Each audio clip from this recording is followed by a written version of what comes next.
And then he smiled and clapped him on the shoulder. Lord Marndale sent word of your departure. You have made good time. And you must be Robert, Lady Stark said with a reassuring smile at the now solemn little boy on his horse, which was now being held by the bridle by Willits. I am Catelyn Stark, your aunt.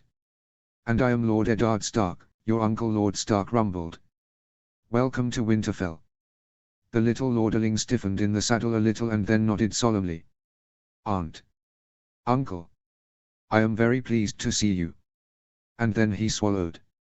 Lady Stark, your hair is like my mother's, and he stopped there, his face slightly twisted as he obviously tried to hold back his tears. The boy was young and tired and had been traveling for so very many days. Lady Stark quickly smiled and reached out and gathered him into her arms as he slumped out of his saddle and then allowed her to take him away, followed by an anxious Anna. Willits and Rickson stamped, bowed and then followed them, leaving Jory and Lord Stark with the rest of the men. You've done well, Lord Stark said with a smile at the mounted men. There is hot food and ale waiting for you in the barracks. Beds too and baths.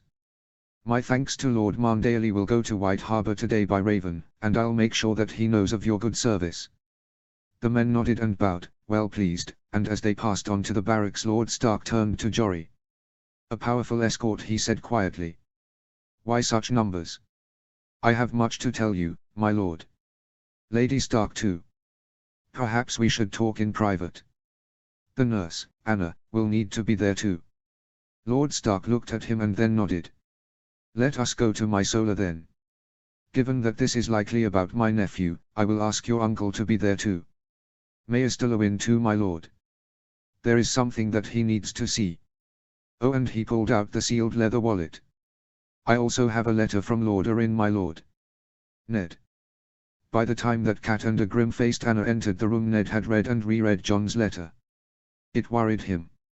My dear Ned. Thank you for your letter and your warning about bad products coming out of the West. You may be very sure that I will be keeping a close eye on the West indeed. I would like to know how you smelled the trouble on the wind, but that is a conversation that we must have face to face, I think. I know how hard it is for you to come to King's Landing, just as you know how hard it is for me to come to Winterfell, so perhaps a meeting in Riverrun instead. I will send word soon. In the meantime I entrust the care of my son to you for fostering. It is time that he knew his family in the north. And from good brother to good brother I must tell you that he worries me. His mother smothers him with too much affection at times, and because the child is sickly she often refuses to let him out of her sight. Hopefully by fostering him with you I can bring him out of her shadow and turn him into an Arryn of the Vale. I am sending his nurse Anna with him, who knows about his medicine, and also 2 of my men, Willits and Rickson. All have served me well over the years and should be trusted. News might reach you soon about events here at King's Landing. Your help might be required. I will write more soon. John Arryn, Hand of the King, Lord of the Vale, etc., etc. So John knew something, as they had suspected. What exactly did he know though? How long had he known it? Who suspected that he knew it?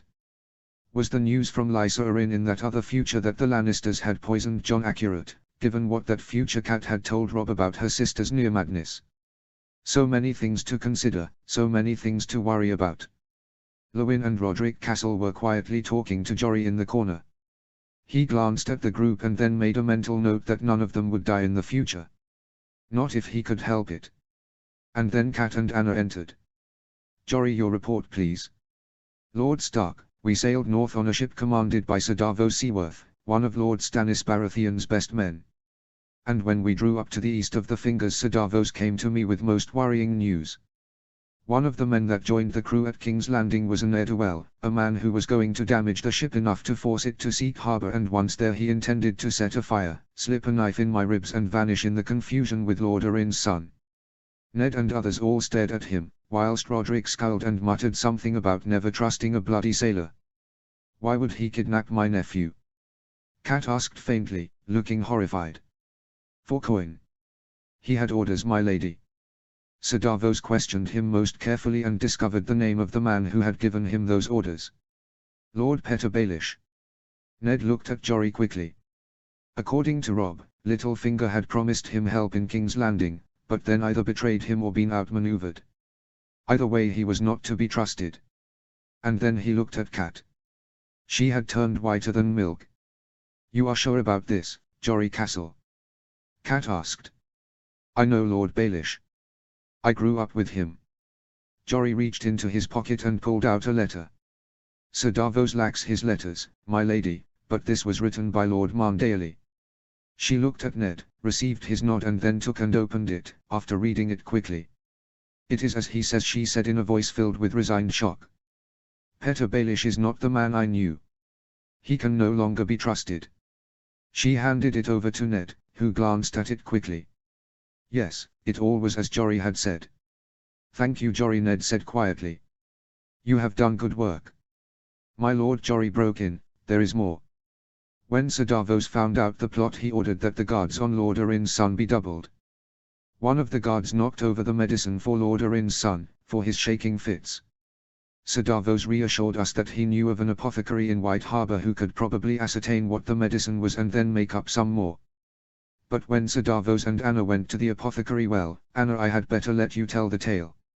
Anna was a slightly hard-faced valley woman about the same age as Jory, if Ned had to guess, and she stepped forwards and pulled out a stone jar from a pocket. "My lord, my lady, Sir Davos brought me to the apothecary Balin he was, by name, and we showed him the medicine that Lady Arryn had directed me to give young Robert Arryn. But when Balin inspected, he frowned and sniffed it and then sneezed most violent and held it away from him. And then he asked us why we had brought him poison instead of medicine."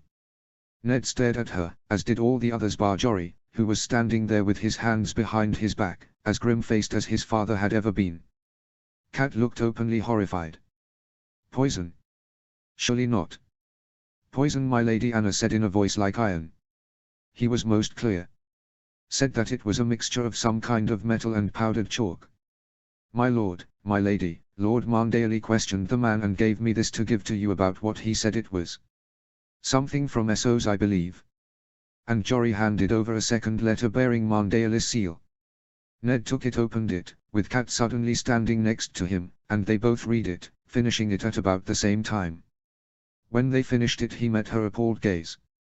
"Who?" she said with a note of horror in her voice as she sank into a chair. "Who could have done this? Why would they do it?" All of a sudden Ned had some horrible suspicions in his head, but he watched as an ashen-faced Lewin inspected the contents of the jar. "'Tis called shadowroot, my lord.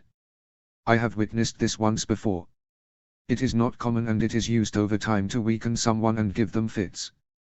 Anna said, and there was fury in her voice, "and we were told that we could not simply stop giving it to the little lorderling, but instead diminish how much he got day by day, to wean him off it."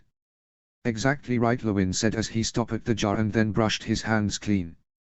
"People who have been poisoned by this noxious powder do best by being exposed to less and less of it as time goes on, until they are free of it."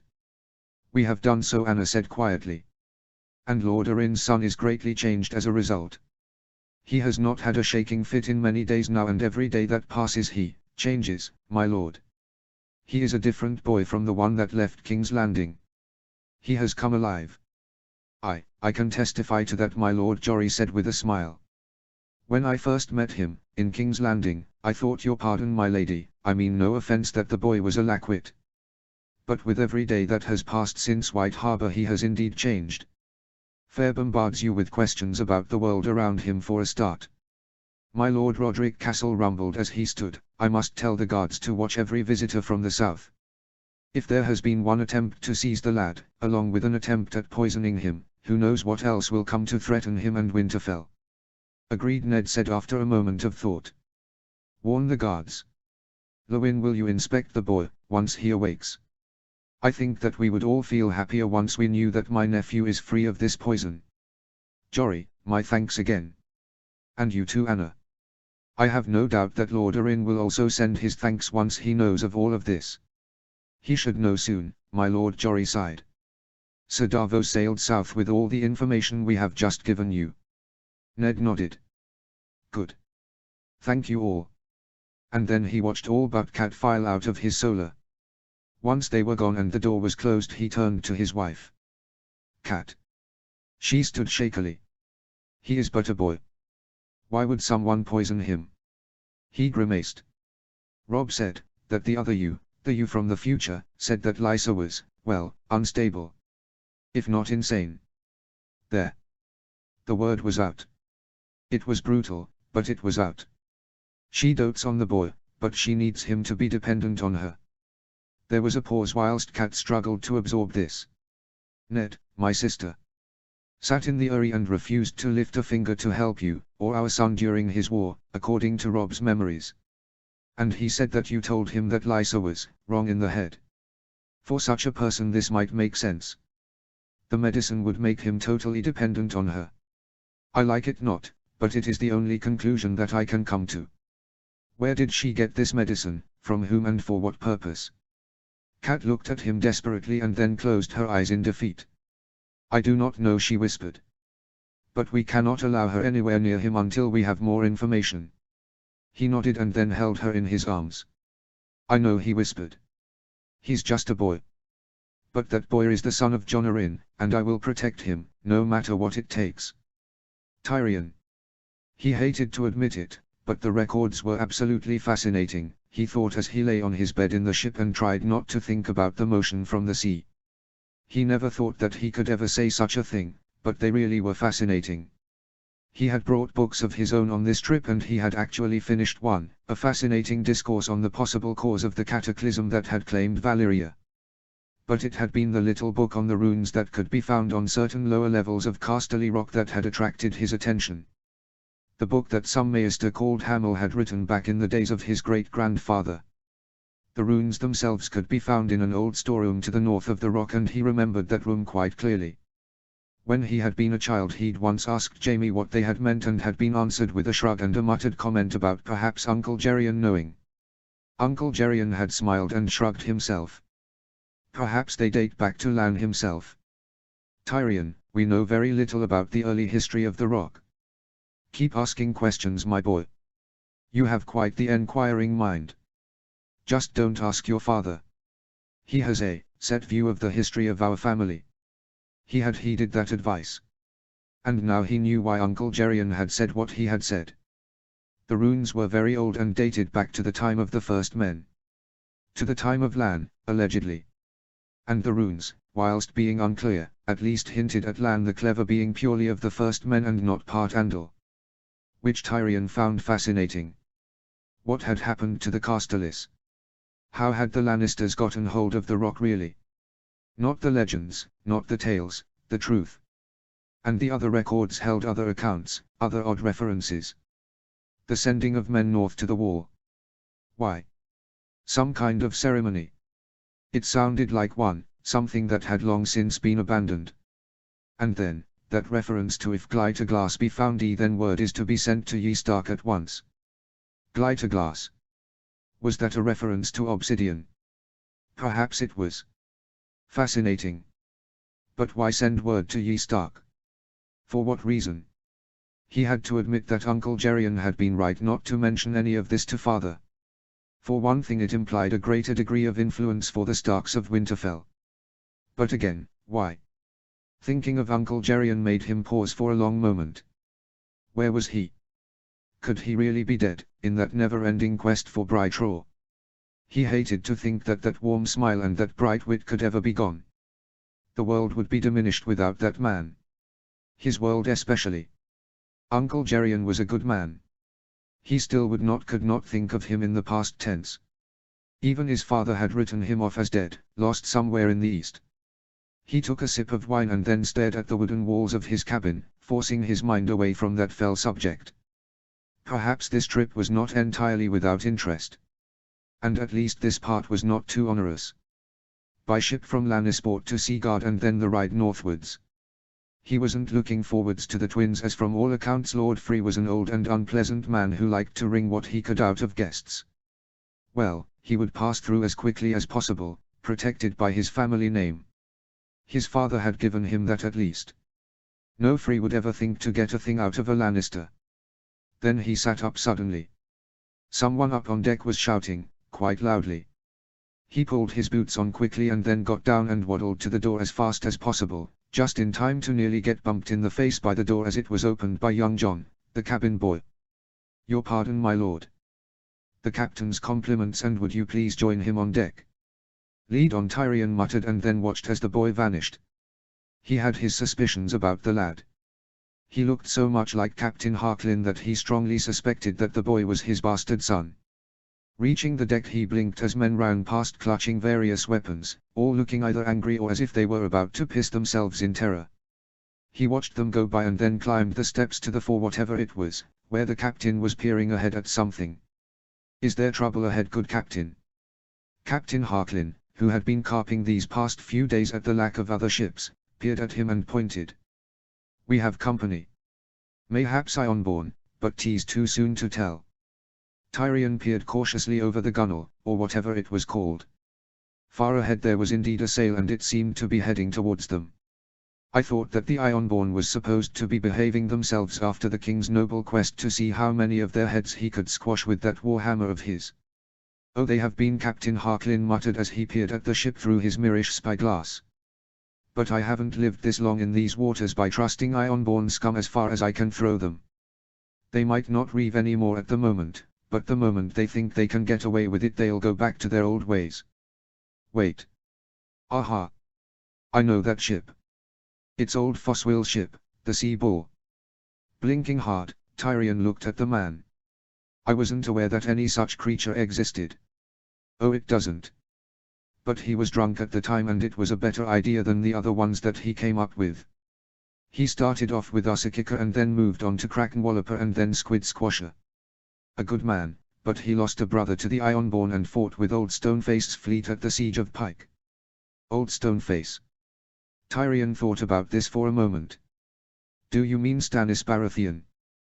"That's the man." "Your pardon, John. Fetch me my speaking trumpet. Bosn, prepare to spill the wind a little in the sails. We'll need to lose some speed to speak with him. I like not the fact that we've barely seen an Ironborn ship these past 3 days." The ship seemed to come alive as men ran back and forth doing nautical things that involved pulling on ropes and then apparently releasing what looked like the same rope. It made Tyrion tired just watching them. If, the gods forbid, he ever had to do anything naval, he'd do it from the safety of a big chair on the quarterdeck. With a saucy wench in minimal clothing next to him, holding a bottle of wine no doubt. He was distracted from this appealing thought by the sound of a hail from the other ship, which was also slowing. A man dressed in the same kind of clothes as the captain was standing at the pointy end and was holding a speaking trumpet. "Good gods," he called out, "are you still sailing that death trap? Hasn't her keel fallen off yet?"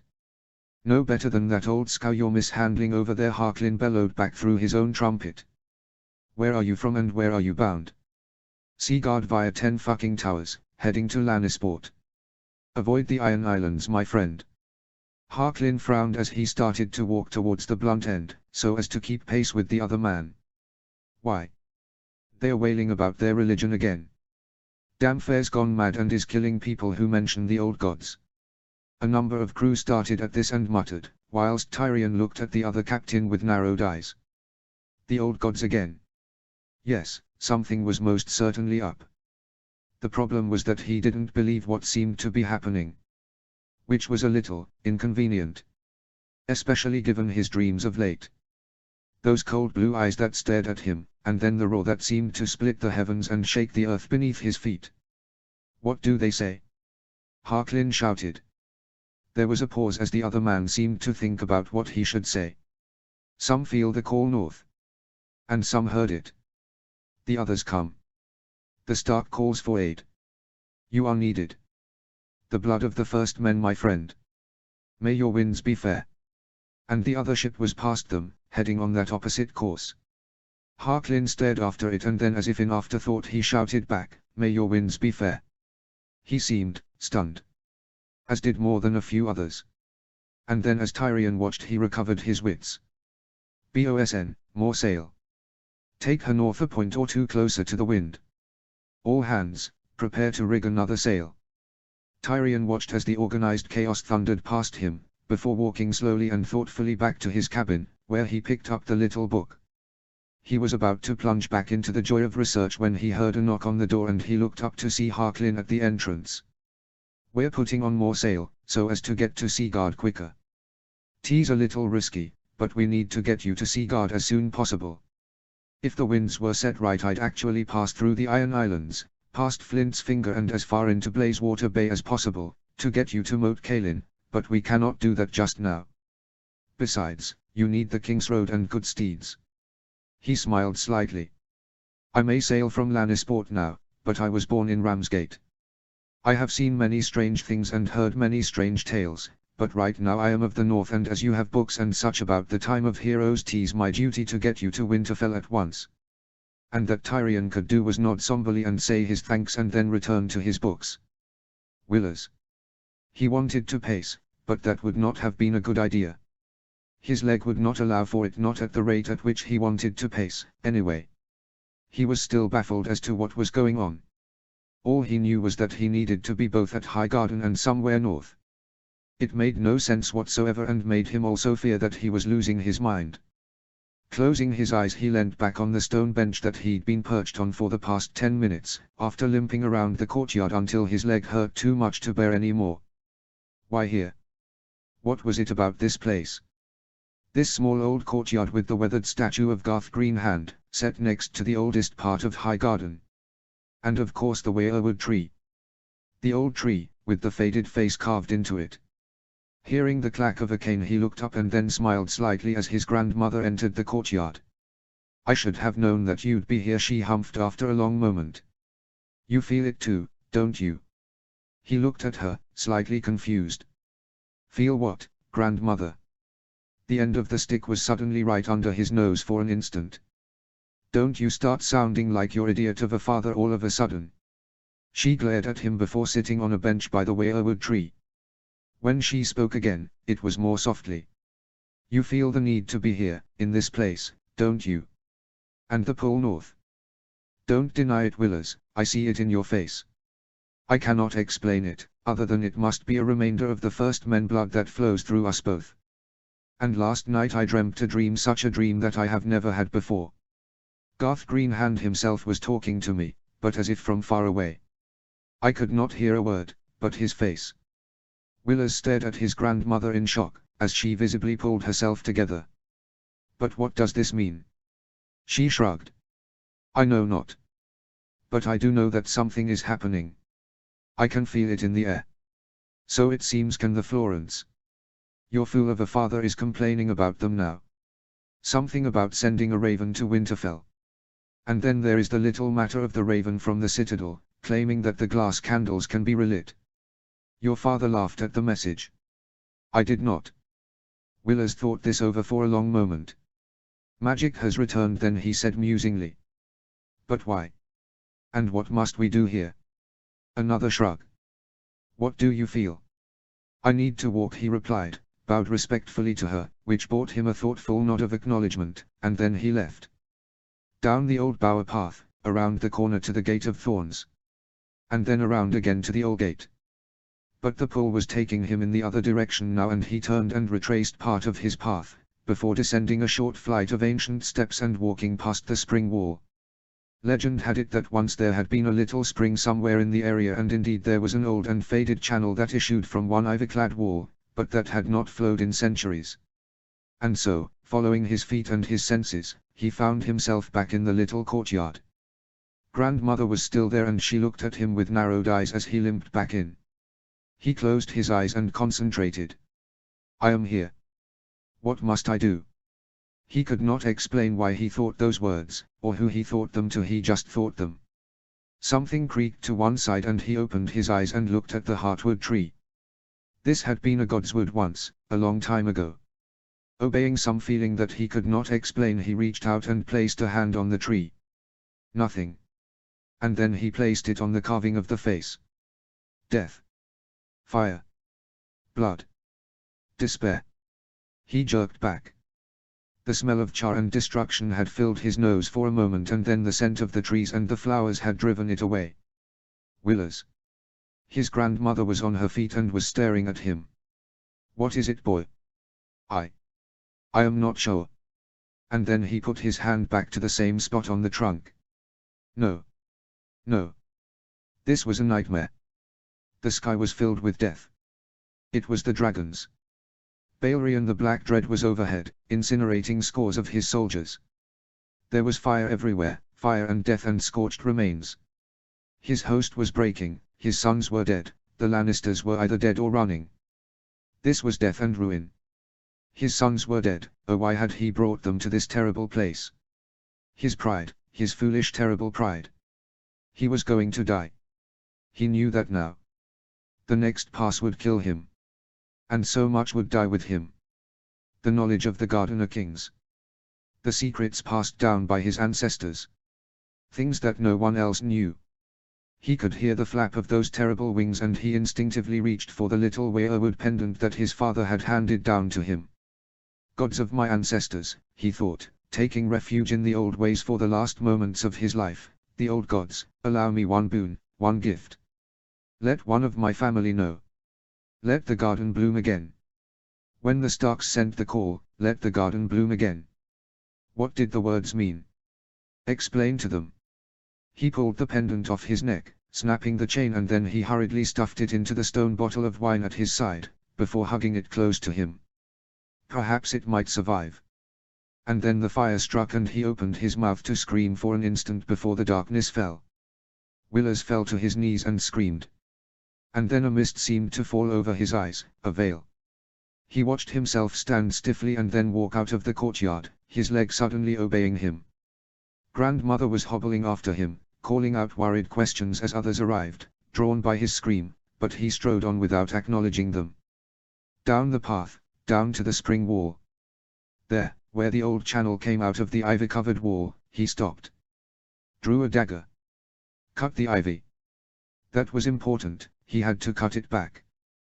The stuff was old and thick, woody tendrils that snaked everywhere, but he hacked it back at the spot where the old channel met the wall. Others to each side helped him as a babble of baffled voices filled the air, but he ignored them all. And then he saw the bricked-up doorway. It was old, weathered, and scarred by the roots of the ivy. It must be broken down. He didn't recognize his own voice. Bring me a hammer.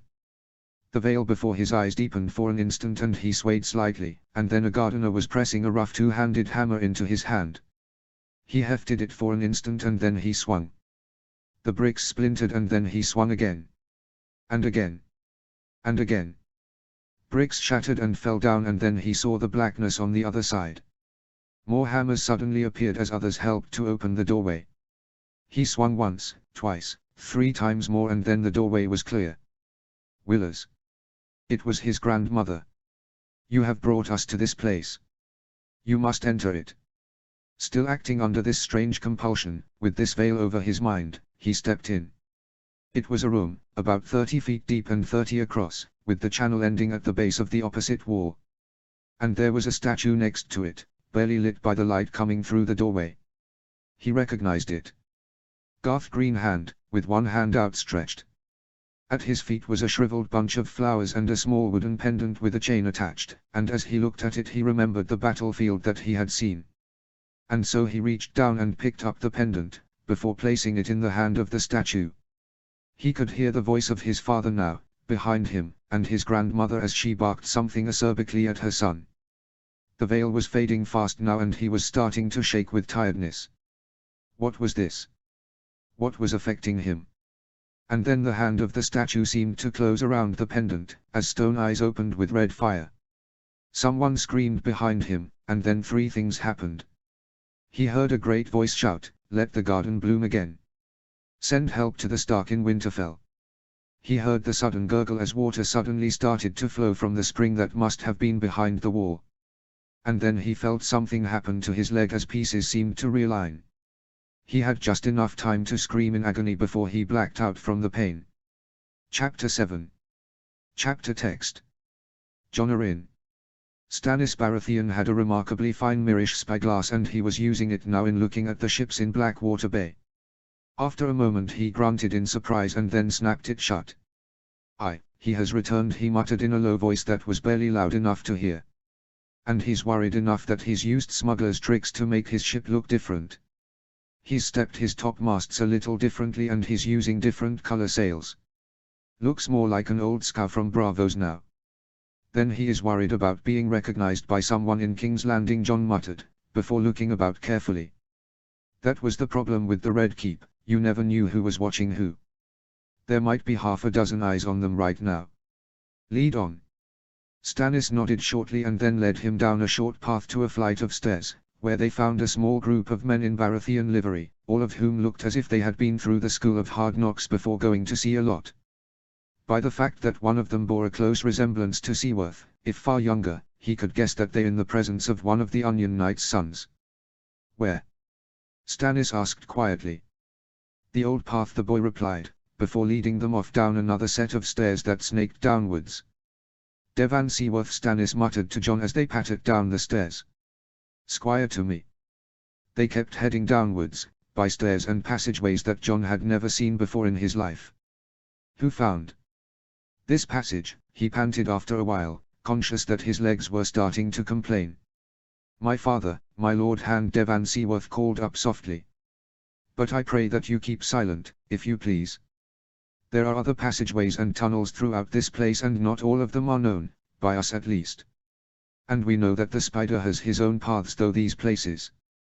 'Tis best to pass through in silence, lest we attract attention. This was a good point and he nodded in acknowledgement before concentrating on where to put his feet. Down and down they went, their way now lit by lanterns with cunning faces that revealed just a little light and which provoked a snort of amusement from Stannis.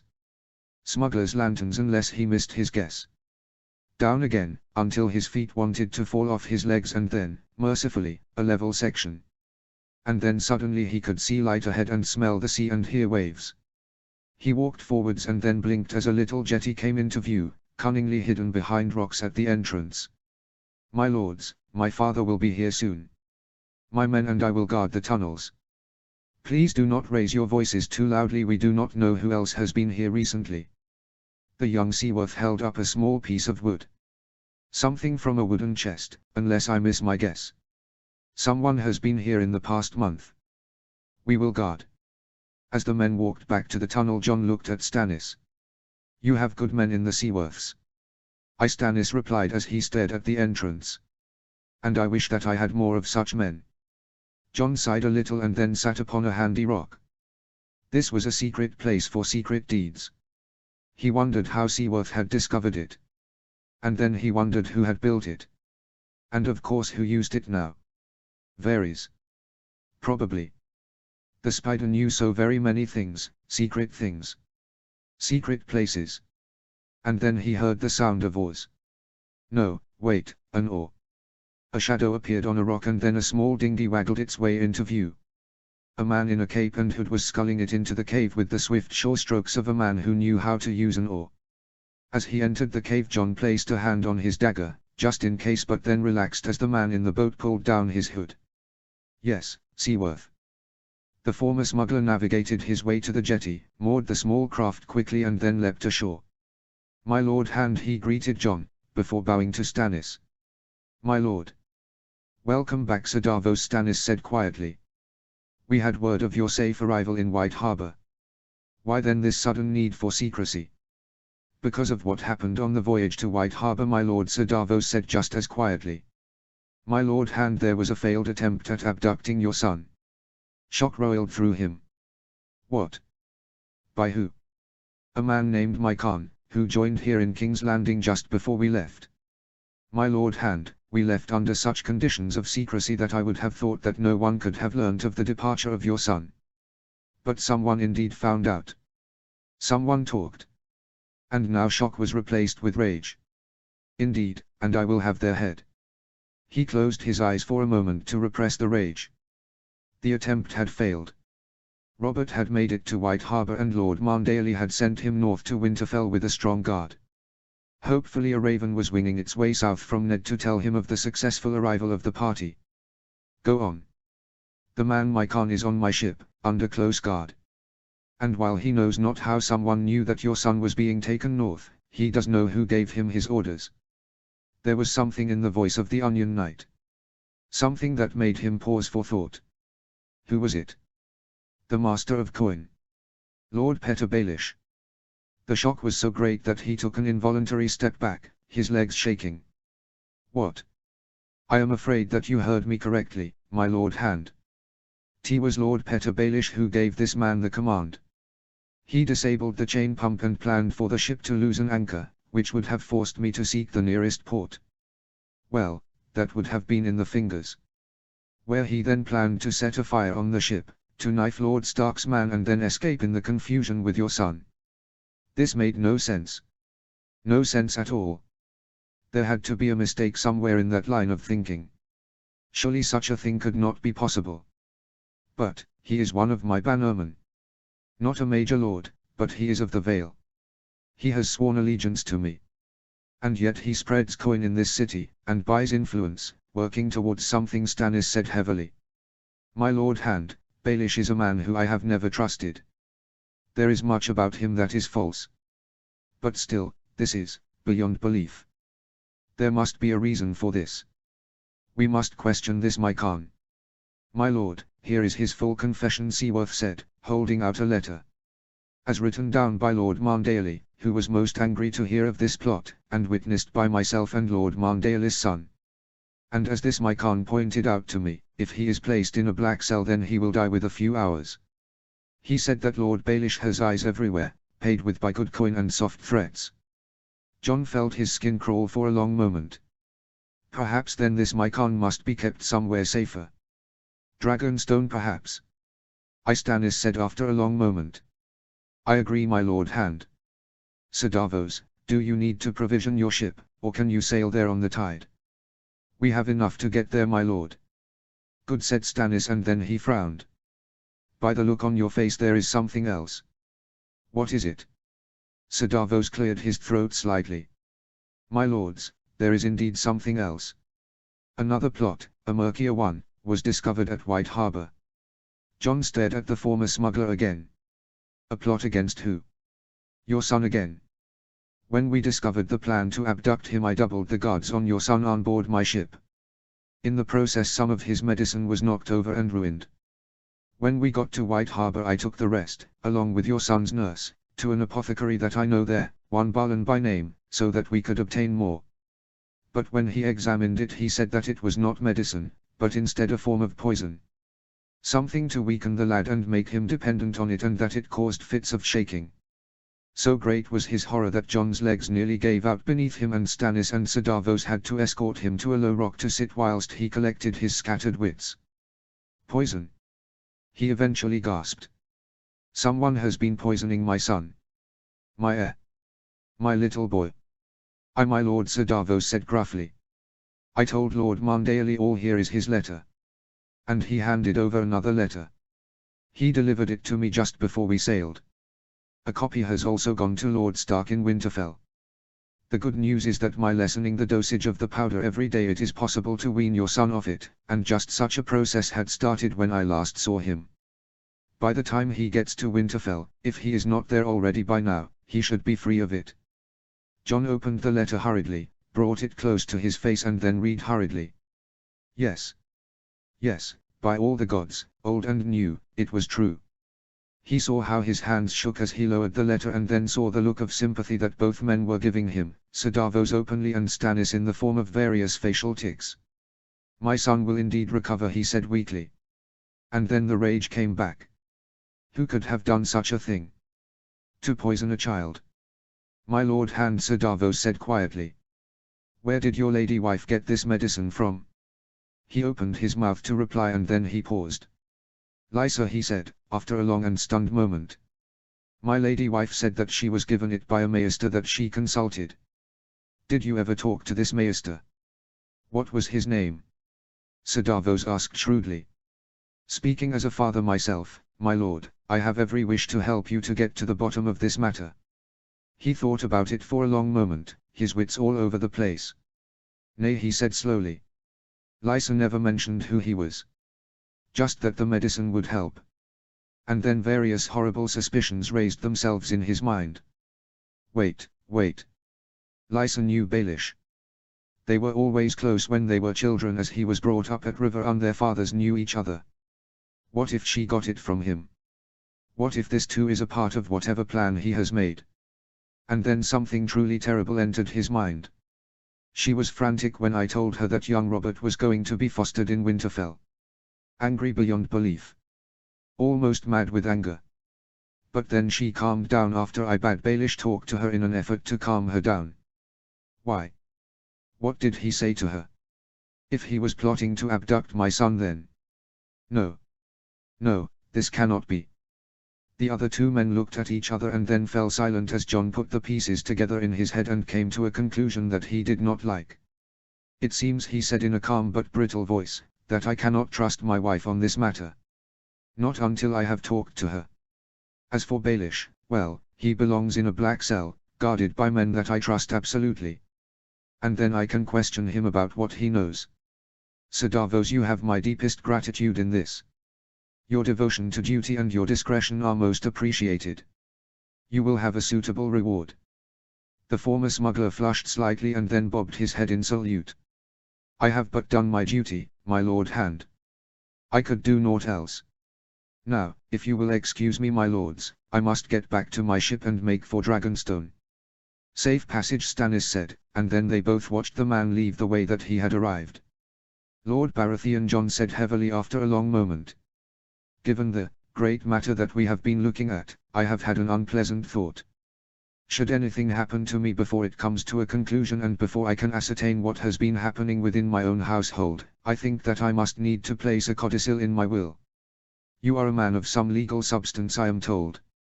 Will you witness it? I mean to place my son more fully in the hands of my good brother and his wife, should the worst happen. Until I know better, I cannot trust my wife. Stannis nodded shortly. I will, my Lord Hand. Which just left the long trudge back up the stairs. Fortunately Devan Seaworth could see that he was tired and had them pause more frequently on the journey upwards, until they finally reached the Red Keep. Once the matter of the codicil was completed in a small side room, and Stannis Baratheon had left with his men, John walked tiredly back to the Tower of the Hand, where his men greeted him with concerned looks. Some food and wine, he told Quill after the man had asked if he needed anything. He waited in the topmost room as he waited for it to be brought to him, his mind astir with worry and conjecture. So, he was dancing on the edge of a narrower blade than he could ever have imagined. Peril now lay to every side. But his son was safe. That much was certain. Now who could he trust? Truly trust. Because the stakes were now so very high. When Quill slipped in with a plate of roast chicken and a small flask of wine, he nodded his thanks and then raised a finger for the man to pause. After he had swallowed a bite of chicken and a gulp of wine, he wiped his mouth and then beckoned for the man to approach. I need the services of a man who can be devious and if need be very violent, he whispered. A man who when bought stays bought, by me at least. Someone intelligent, who knows that the hand of the king can deliver far more than a man no matter how rich on the run. Do you know of any such man? Quill, who had raised his eyebrows briefly during this, showing how surprised he was, paused for a moment and then frowned. I believe that I might just know of such a man, he said eventually. He is a sellsword and he has done some work for many people on many things, without saying much about it. Given a sufficient incentive, he can be trusted. I like him not, but he has his talents. Is he in King's Landing? Not too far from it. I believe that he has just finished a job killing bandits just to the south. Excellent. Bring him to me. What is his name? Bronn, my Lord Hand. Ned. I bid thee farewell, Lord Stark. I will talk to the Lord Commander when I get back to Castle Black, especially about sending a party to the Night Fort, but above all I will send word about your brother's quest north of the wall. And of course of any other developments. Maester Aemon then bowed stiffly in his saddle. Thank you, Maester Aemon. I wish you a safe trip back to Castle Black. And I will send word of any other news that reaches us here. Winterfell stands with Castle Black. No, the North stands with Castle Black. The old man nodded. And I believe that I shall be one of the first men of the Night's Watch to witness the results of your new portage scheme up the Long Lake. It is an intriguing idea. Yes, it was an intriguing idea.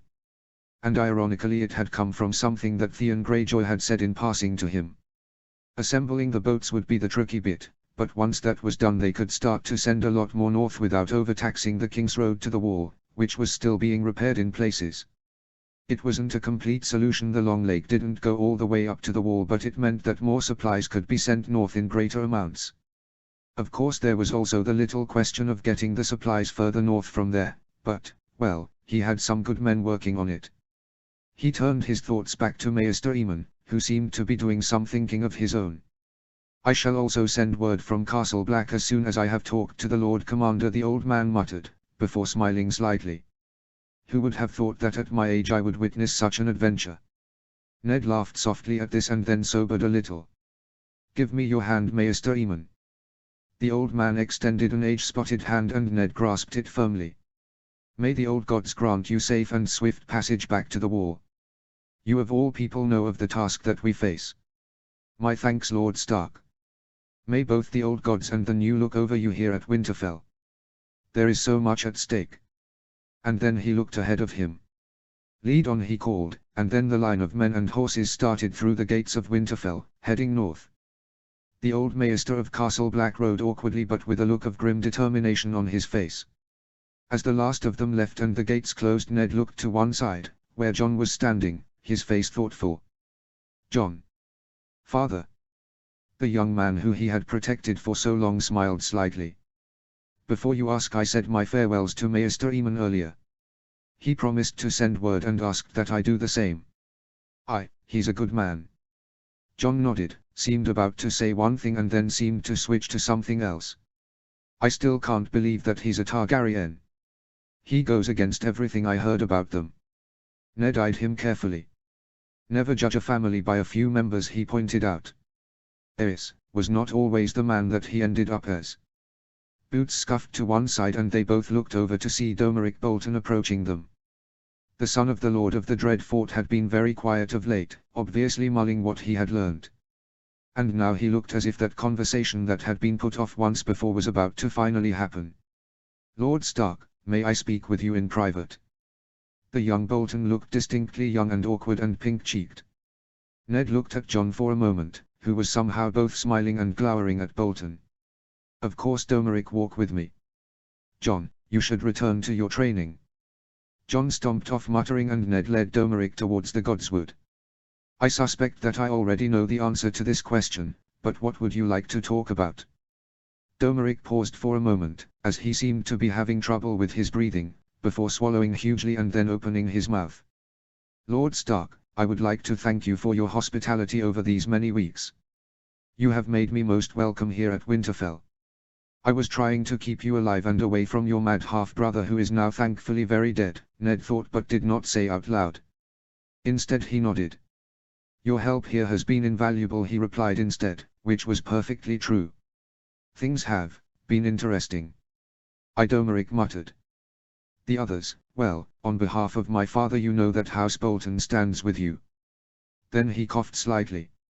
"I have enjoyed my time here and I have been much honored at meeting your family. Lady Stark has been most appreciative and your son Robert is a good friend. But there is someone else in your household who has caught my respectful attention and with your permission I would like to speak of her to you." They had arrived by the heart tree by now and Ned looked at the young man in front of him. "You are referring to my daughter, Sansa." Domeric somehow went even paler and then looked even more resolute, as if such a thing was possible. Lord Stark. I would be honored if I could be considered for the hand of your daughter Sansa." Ned looked at him through slightly narrowed eyes and did his best to mirror the look that his own father used to direct at people, the look that once caused one minor lord to actually piss himself. Judging by the way that Domeric swayed slightly and then somehow straightened even further, as if he had replaced his spine with a spear, he had at least the basics of the look. "You think that you are worthy of my daughter?"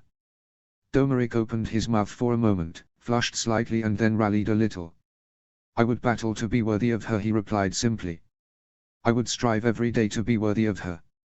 This was an answer that he had expected from a man who had been fostered at the Red Fort, and it was so unlike anything that Roose Bolton would have said that he nodded slightly. "Well said," Ned muttered. "Well said. I must ask this of you though, does this come from you or your father?" The young man swallowed jerkily. "My father urged me to press my suit, Lord Stark, but this request comes from me.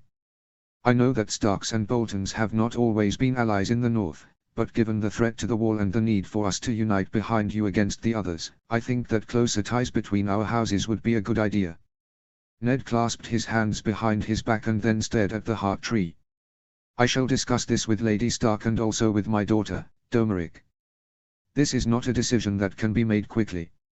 Thank you, Lord Stark, and I would heartily agree with you. I would not want this to be decided in haste. Another point in favor of the lad. Very well. Thank you for your candor, Domeric. I will consider it most carefully. Domeric nodded, turned to leave and then suddenly turned back. One last thing, if I may, Lord Stark. Ned nodded slightly. The heir to the Dread Fort looked at him with eyes that burned with determination. I am not my father, Lord Stark. And I am most assuredly not the creature that I am told my half-brother was. Ned smiled slightly. I know that, Domeric. If you had been anything like the thing that Ramsay Snow was, you'd be on your way back to the Dread Fort by now. Perhaps even with your head still atop your shoulders. Thank you, lad. Domeric nodded a little and then bowed respectfully, turned and left. Ned watched him go carefully. Yes, the name Bolton was one that had been feared once and he had his own quiet suspicions about Roose Bolton. Something still did not feel right about things around the Dread Fort. But his son was someone very different. Well, he had a lot to think about. Perhaps a chat with Cat, a word with Sansa and then a raven to the Dread Fort. In the meantime the north had to be run and he strode off to his solar, with his usual list in his head. More ravens had arrived from remote areas of the north, promising aid and fealty to the Stark in Winterfell. Messages had even arrived from the Brackens and the Blackwoods and he winced at what his good father would probably have to say about two of his houses sending such a message to Winterfell. As he strode down the corridor a throat cleared itself as he passed a side passage and a voice called out, Lord Stark, I presume. It was a northern voice, a rough voice, but one with power in it. I am Lord Stark, he replied and peered at the man who was walking slowly towards him. He was in dark robes that looked travel-stained and had a long face framed by graying hair. He also looked familiar. Wait, I know you, don't I? We have met, long ago.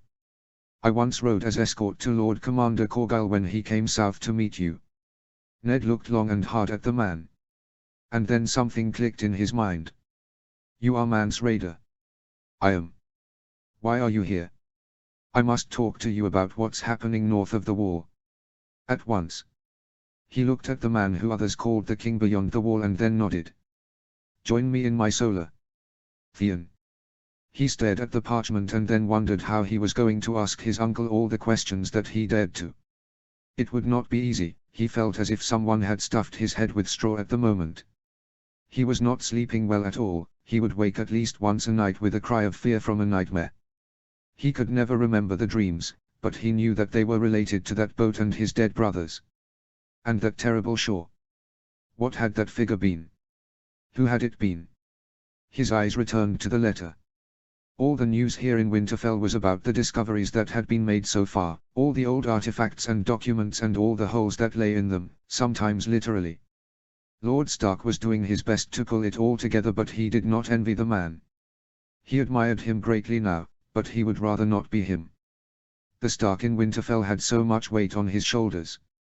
Which was why he was writing to his uncle Roderick. Roderick the Reader was the only person he could think of in the Iron Islands with as open a mind as possible and who might have research as well that might help. He wished that he knew his uncle better, he wished that he knew how to best appeal to his uncle. Had his uncle heard the voice? His father, he had an instinctive feeling that if his father had heard the voice, had heard the call to aid Winterfell, but that he would be doing his best to ignore it. The old way. His father was wedded to it. His father had made his stand on the Iron Islands based on it. His father was a stubborn fool, he knew that now. The war had been a disaster. As for Uncle Damfair, no. He'd just get a curse back in return, if anything at all. So here he was, writing a letter to an uncle he barely remembered, to help a people he barely remembered to help in turn Winterfell. He had to do this. He had to write it.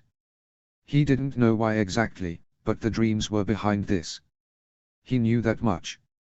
So he bent over the letter again and kept writing. Ned. As he led the former Night's Watchman into his solar and closed the door, Ned found his mind racing at a great rate. Why was Mance Rayder here? If he meant him any ill will, surely he would have tried to stab him by now. Instead he stood by the great table and stared at the huge amount of reading matter there with a frown on his face. Your research on the others? Ned nodded. Very impressive. Ned gestured to a chair to one side, before pausing and walking over to a side table. This was a gamble, but one that needed to be taken. He poured a glass of wine for himself and then one for Raider, before tearing off a hunk of bread from the loaf that must have been brought to his room recently. Digging around at the back of the table he discovered some salt in a little stone jar, and he then carried wine, bread and jar over to Raider, before returning for his own wine. As he sat in his own chair he watched as Raider stared at the offering, before what must have been some carefully concealed tension leaked out of him.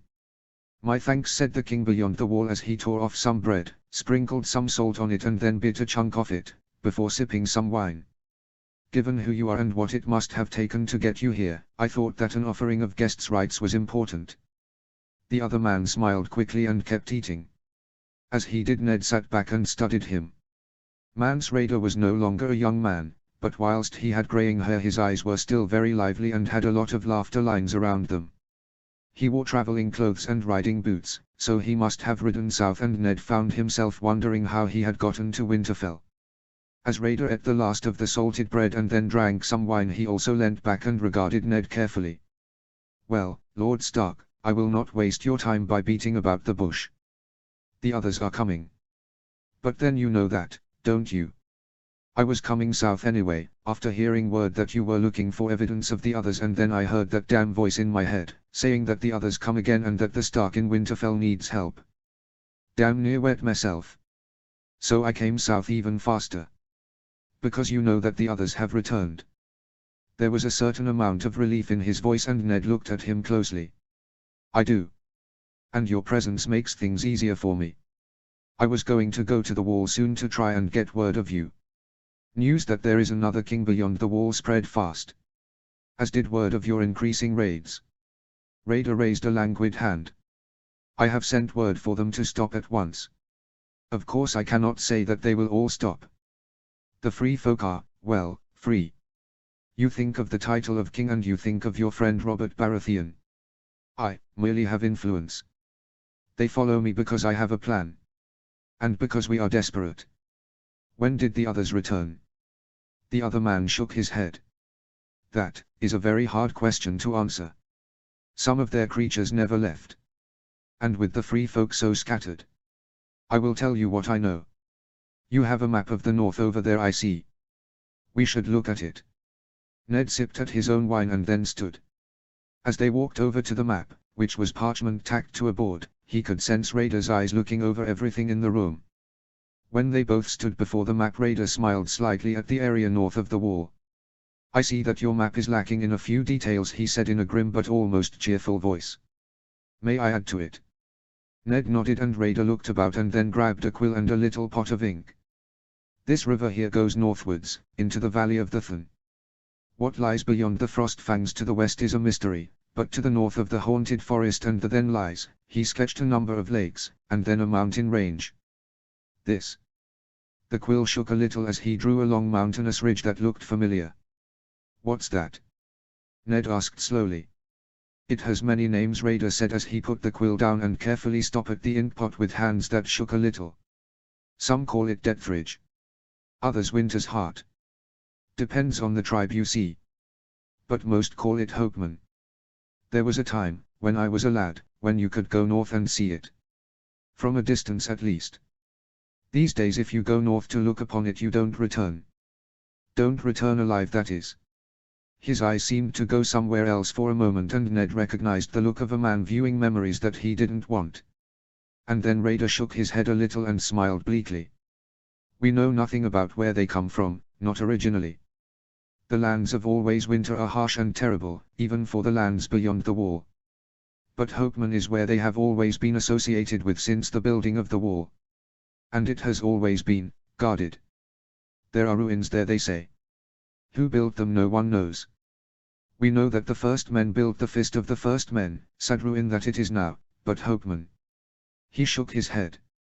"Men always tended to vanish there if they strayed too close to it. An evil place. Ned swallowed thickly as he remembered the vision that he had had when the hearthstone had been placed in his hand. A long mountain, like a ridge, with ruins on it, and guardians that were not human. Raider was looking at him oddly. How can you know of it? Ned ran a trembling hand over his face for a moment. A vision. From, I think, the old gods. When the hearthstone was returned here from the last hearth. I saw it then, Raider. I saw the mountain. And the great hole within it. There was a mockery of a heart tree. And, things that had once been men to the sides. And a dais. And a throne. And a creature on that throne that had white skin and blue eyes like stars. The king beyond the wall went white as a sheet. What was it? From what I said after my vision brought me back here, it was the Night's King. The real one, not the twisted thing that legend said once held power at the Night Fort. This was something else, something terrible, something evil beyond words. He shook his head again. So, yes. I know what we face. I might not have laid eyes on a white, but I know the threat from the far north. Raider looked at him for a long moment and then little more tension seemed to leave his face. Good, you share the burden then, he muttered, before turning back to the map. The first villages vanished more than a year ago. Little places, far to the north. A handful of the free folk here, a handful more there. His finger traced a rough line. And then it got worse. Worse quickly. We of the free folk have always burnt our dead. Suddenly we needed to. Whites. Just a handful at first, to match the numbers of people vanishing, but then they started to grow. And then the sightings started. Sightings. The others. White walkers some call them. But the others. Places grow cold, quickly. The white cold, they call it. And then they come. White hair. White blue skin. Swords that will cut through any steel. Nothing kills them. Fire can drive them away. Raider's finger traced a line down the map. They have been coming south. We cannot stop them. We cannot touch them. We cannot kill them. Ned nodded slowly and then walked back to the table, where he poured more wine. You mentioned that the wildlings, the free folk you call them, followed you because you had a plan. What is it? There was a pause as Raider rubbed a hand over his chin and then strode over to join him. My plan died the moment that I heard the voice announce that the others had returned and that you needed help here, he said slowly. Which is why I hurried south. Lord Stark, what do you know of the early history of the wall? Just that it was built to stop the others, Ned said with a frown. At the end of the Age of Heroes. Our Raider said with an ironic smile. How you of the South forget. He paused, licked his lips and then looked at Ned. The free folk remember what the Night's Watch have forgotten. The wall was built in the one place where it could both last the summers and also use the land the best, the shortest and most defensible stretch. It cut off many of the free folk, but that was all right. I think that there must have been a plan. The free folk were the scouts for the men manning the wall. The Night's Watch patrolled the wall, maintained it and acted as a defensive force. And when the others came again, the Stark in Winterfell would call the banners and lead the real force to defend the wall. But when the others vanished, it all went awry. The Night's Watch changed. It had little to do, other than maintain the castles. Commanders died, other men came in, memories faded with time. The Watch started viewing the free folk as a threat. Of course it takes two to make a quarrel. It wouldn't have taken too much to get the hotter heads amongst the free folk to bite back. And there you have it. Too much time with no threat from the others, too much familiarity between Night's Watch and free folk. Ned stared at the man wryly. Do your people really have such long memories? A shrug. In places. Tales get told and changed a little, but once you compare a dozen of them you can see a common thread. Besides, there are inscriptions in the lands beyond the wall. Runes. The men of Than still speak the old tongue, the language of the first men. Learn the tongue and you can read the runes. There's a cave near the fist of the first men, Lord Stark. It's a shame that you don't know of it, because there's an inscription on one wall that says, "Wise agreement witnessed by ye Stark of Winterfell." There was a short silence. Agreement. Something to do with the wall. Part of it is lost. Ned sighed. I know nothing of it. But then we are still going through the documents discovered here in Winterfell. He caught sight of Raider's raised eyebrows and explained. There is a room near here that I knew nothing of until recently. My father did though, and possibly my brother. A room filled with documents about the old times, about the others. A room that had objects, one of which I used without knowing it to send the call to those who seem to have the blood of the first men. And a room that contained, well, I shall mention it later. Raider's eyebrows remained raised. You knew nothing of it at all. He choked the words out and seemed to be having trouble breathing. How could the Stark in Winterfell not? And then he sank back in the chair that he had half risen from. You were fostered in the Vale. And Aerys murdered your father and your brother when you were still young. No wonder he was king beyond the wall. Ned nodded somberly before standing and walking to the great box. This was also in it, he said as he lifted the great mace within it. The Fist of Winter. Raider stood the moment that he saw the weapon, his face very pale again and his eyes glittering with what seemed like unshed tears. You know, there's a saying amongst the Than, he said slowly, who call themselves the last of the first men. They say that the only time they'll ever leave their valley is when the Stark wields the Fist of Winter again. And the way they say it, it is as if they don't believe it will ever happen. You asked about my plan, Lord Stark. I need to bring the free folk south of the wall. I feared that only we knew about the others, that by the time that the Night's Watch could be persuaded about the danger too many of the free folk would be dead, or worse. That I could somehow force a way south, settle the gift and the new gift and then persuade the stubborn fools in Castle Black that I could help defend the wall. He looked at Ned and then at the mace again. When the call came I knew that I had to talk to you at once, that you knew that they were coming. That you could help us. Do you know how to kill them? Ned nodded at the table to one side with the obsidian arrowheads. Obsidian. Or dragon glass as some call it. The unshed tears started to spill down Raider's face as he screwed his eyes shut for a long moment, before opening them again. The free folk are so called because we did not bend the knee. We'll not bend the knee. But I know when to ask for help and when to do what must be done. Slowly, reluctantly, but determinedly he knelt. Lord Stark, the Stark in Winterfell, help me save my people from what the night brings. Stand, Ned urged. I would not have a proud man beg me to do what is right. Stand and help me. And tell me how I can help you. Raider stood and then bowed his head in a slow salute. Thank you, Lord Stark, I will not forget your kindness, he muttered. And then he laid a hand on the head of the mace. I would swear an oath on this. And then they both heard the crash of thunder overhead. Doran. His brother was standing there, staring at the message in his hand as if it represented a personal affront to him, and Doran sighed to himself a little as he brought his wheeled chair to a halt. Normally he would get someone to push him, preferably Oberyn when he was around, but only close family. He did so hate this weakness, this pain in his feet. After a long moment Oberyn finally surfaced and noticed him. Your pardon, my brother, he said in a distracted voice. I was thinking about the message I have received from the Citadel. The news is true, the glass candles can be relit. Magic has returned to these lands. Doran nodded slowly. And what are your thoughts about the impact of this? There was a pause as Oberyn sat on a nearby stone bench slowly, his face set in concentration. Doran liked watching his brother think. When he bothered to take his mind off drinking and fighting and fucking and brooding over their revenge, Oberyn had a remarkable capacity for brilliant thought. He seemed to be exercising it now. This might change everything, Oberyn said heavily. There are the obvious things, the less obvious things and the things that terrify me. This was enough to get Doran peering at his brother worriedly. What terrifies you? Oberyn pulled a slight face. And then he paused. First, brother, let me ask you a question. When Lord Dane was here with Dawn you were troubled and you said that you had thought of something that father told you. What was it? Ah. That. Doran leant back in his seat tiredly.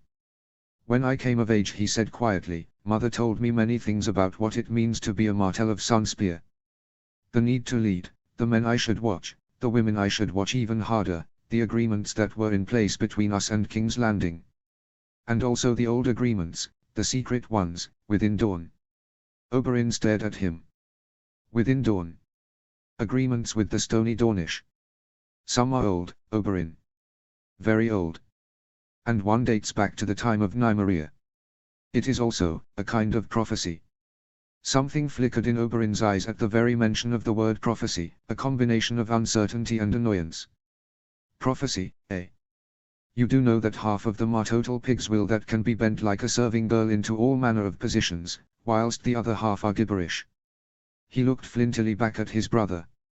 This one is different. It was very clear.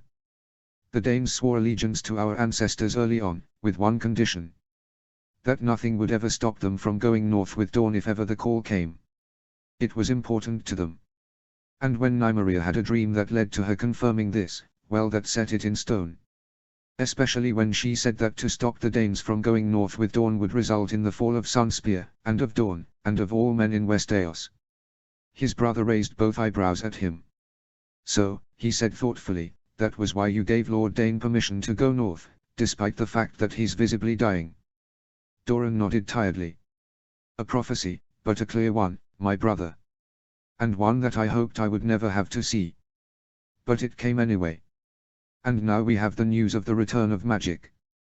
Surely there has to be a connection. So what are your conclusions? As magic has returned, Oberyn said heavily, we must view prophecy in a new light. A careful light, but we must view it again. I cannot imagine what this has done to the Citadel, but I imagine that every maester who has ever studied magic will be looking at it again. There are certain things that were alleged to be created by magic that might be affected. The wall perhaps. Storm's End. Anything at Sunspear. I know not. What worries me more are, well, dragons. The loss of the Targaryen dragons, as they shrunk in size with every generation, that showed that magic was leaking out of this world. Now that it is back, well, what if some fool decides to try and bring a dragon egg to life with another version of Summerhall? What will people do with their dragon eggs, or their alleged dragon eggs? I can see trouble ahead. Doran looked at his brother for a long moment. And what of the thing that terrifies you? Oberyn raised his head a little and then grimaced. I have heard of many odd things of late. Robert Baratheon visits Storm's End for no reason, pulled by something. Rumor has it that he has discovered something. What? I do not yet know. Alster Dane came here with a restless sword that drew a dying man north. Blackwoods swear great oaths with Brackens, ending centuries of hatred. Willers Tyrell is said to have stalked Highgarden like a man possessed by something or someone. The mountain clans of the Vale have vanished, apparently saying that they are going north. And Stark is asking for information about the others. Stark the pragmatist, Stark the practical, asks for information about a legend. And that, my brother, is what terrifies me. What if, in these times of magic, legends are real? And then Doran shivered as if his bones had for a moment turned to ice. Varys. He sat there in the silence of his room and stared at the map of West Eos that took up a part of one wall.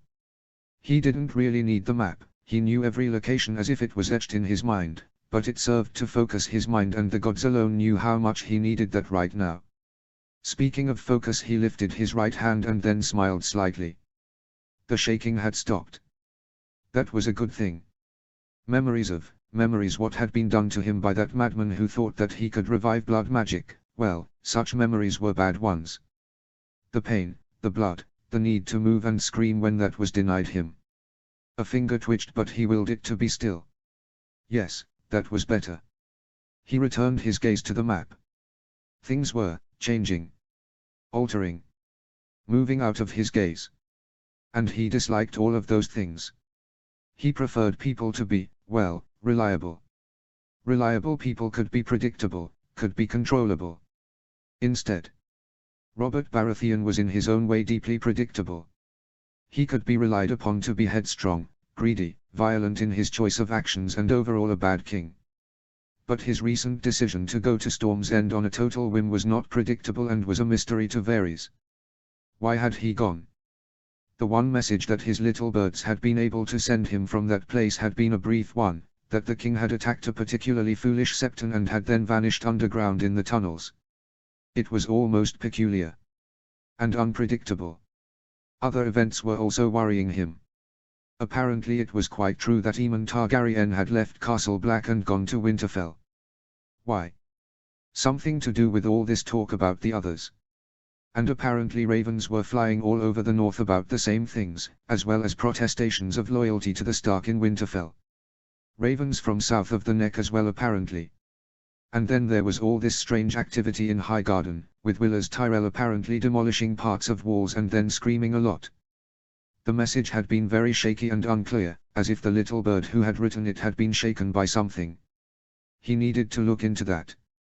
He needed his little birds to be reliable these days. He didn't like it. It was chaos. Perhaps there was some kind of order behind it, some pattern that he had yet to discern, but if there was he couldn't yet see what it was. Varys pursed his lips slightly. Perhaps a raven to Illyrio, to see what he had learnt about it. After all, his old friend had his finger on a surprisingly large number of pulses. A small figure appeared in a doorway, approached carefully, deposited a small rolled-up message and then vanished the way it had come. Varys picked it up and unrolled it quickly, before reading it. And then both eyebrows went up and then down and he lifted a plump hand to his mouth to swallow a chuckle. Oh dear. It seemed that a certain noble lord here in King's Landing was about to have his day, no, his entire life absolutely ruined. Perhaps he should sell tickets. Better. The warehouse smelt of many things. Rotten apples was the main odor, followed by old boxes, damp straw, mildew and rat droppings. Such a charming bouquet, one that was seeping into his clothes with every moment that had passed since he'd been forced to take refuge in here.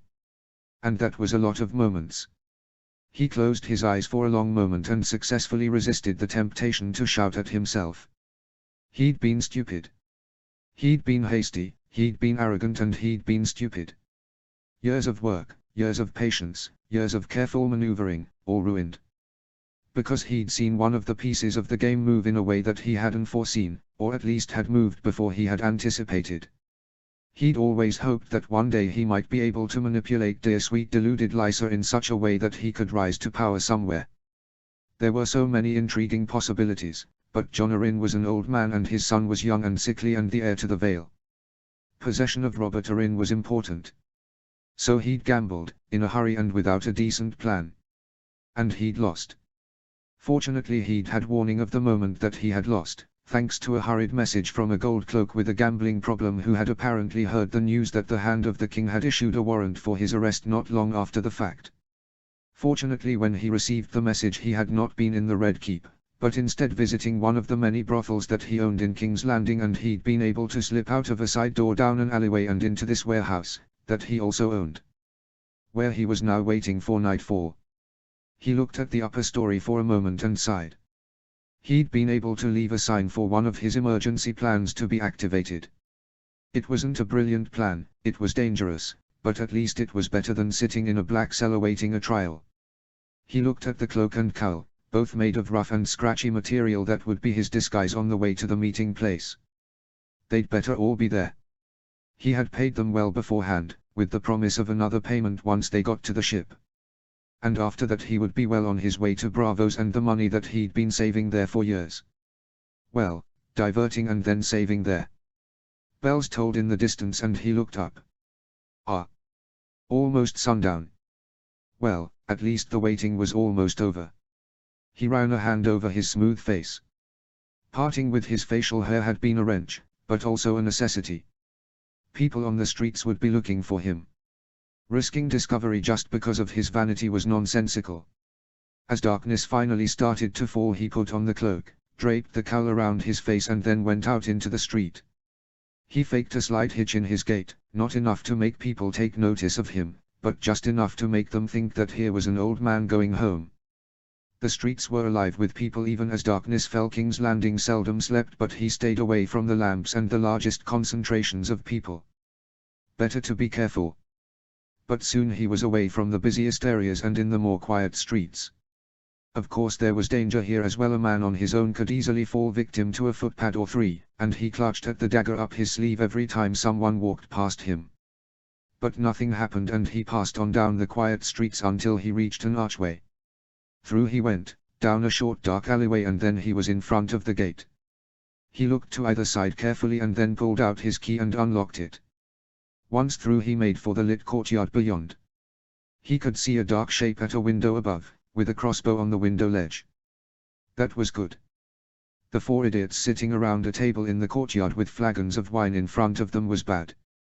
He huffed in fury as he pulled the cowl down and then shrugged off the cloak. I thought that you'd be ready by now, we have to go. No response, and he felt his hackles rise. Ah. By now news must have spread about the bounty on his head. He wondered what it was. Arin must have promised quite a lot to whoever brought him in. Well, he had expected that. Remember our bargain and that I can pay you again in bravos.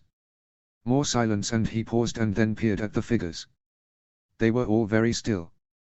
Perhaps too still. Slowly he walked up to them and then reeled back once he smelled the blood and the evidence that at least one of them had voided himself after dying. Dead. They were all dead. Someone behind him took a step forwards, boots scuffing on stone, and he turned in a flash. A lean man with dark hair and stubble, dressed in dark leather armor, was standing there, cleaning his sword on a piece of rag. He smiled cheerily at Petter after a moment and then pointed at the dead men at the table with the hand holding the rag. I don't know exactly where you got them, but they were rubbish. Pay them much, did you? Petter narrowed his eyes. This man was new to him. You killed them all. Hopefully the man at the window would get this rogue with the crossbow. Why hadn't he before though? Oh yes, the man said with that same cheery smile. Oh, if you're wondering about your man up there with that crossbow, he's dead too. First one I killed. Now he wasn't bad, I think he spotted me and almost got a warning out. Not that it did much. You must be Petter Baelish by the way. Lost the fuzz, I see. Shame about the grey streaks in the hair. And everything else about you. The dagger was still up one sleeve and all he needed to do was get close. But perhaps there were other ways. You found me out. Clever of you. The man shrugged. Nah, easy really. I know a lot of people here. More than a few thieves too. People like that tend to know where's safe to steal from and where's not. This is one of the places that has a warning outside. In thief speak, of course. A lord like you wouldn't be able to see it, by the way. So I wondered who owned this place. Turned out it was you. Petter's tongue moistened suddenly, very dry lips. Very resourceful of you then. Tell me, what's your name? I always need good men. Bron. Petter sketched a salute. Pleased to meet you, friend Bron. I see no house colors on you, so you cannot be from the Tower of the Hand. Oh, I'm not. Bron smiled that cheery smile again. I'm just a sellsword. But Lord Arin sent me after you. He seems a bit annoyed with you. Oh. Aha. A sellsword. He could work with this. Whatever John Arin is paying you, I'll double it. The cheery smile again, but with something else behind the eyes. Oh, he said that you'd say that. It was good of him to warn me. Very generous man, Lord Arin. This was not going as he had hoped. Then I'll triple it. As I said, I always need good men. Bron pursed his lips slightly and then wiped his sword again. I'm guessing you have a plan. Wait, let me guess. Get to the docks, get to a ship, get to Essos and then access money that you've been squirreling away for an emergency. Petter smiled a little. An excellent guess. Not a bad plan, Bron said as he stuffed the rag into a pouch and then looked at him. Just a few problems with it. Problems? Well, firstly the Hand of the King said that you'd try and bribe me, or rather better his own offer. Nothing wrong with that, I'm a sellsword. But he also pointed out a few facts. First, that every gate is watched, as is every wharf. Getting you away wouldn't be as easy as you might think.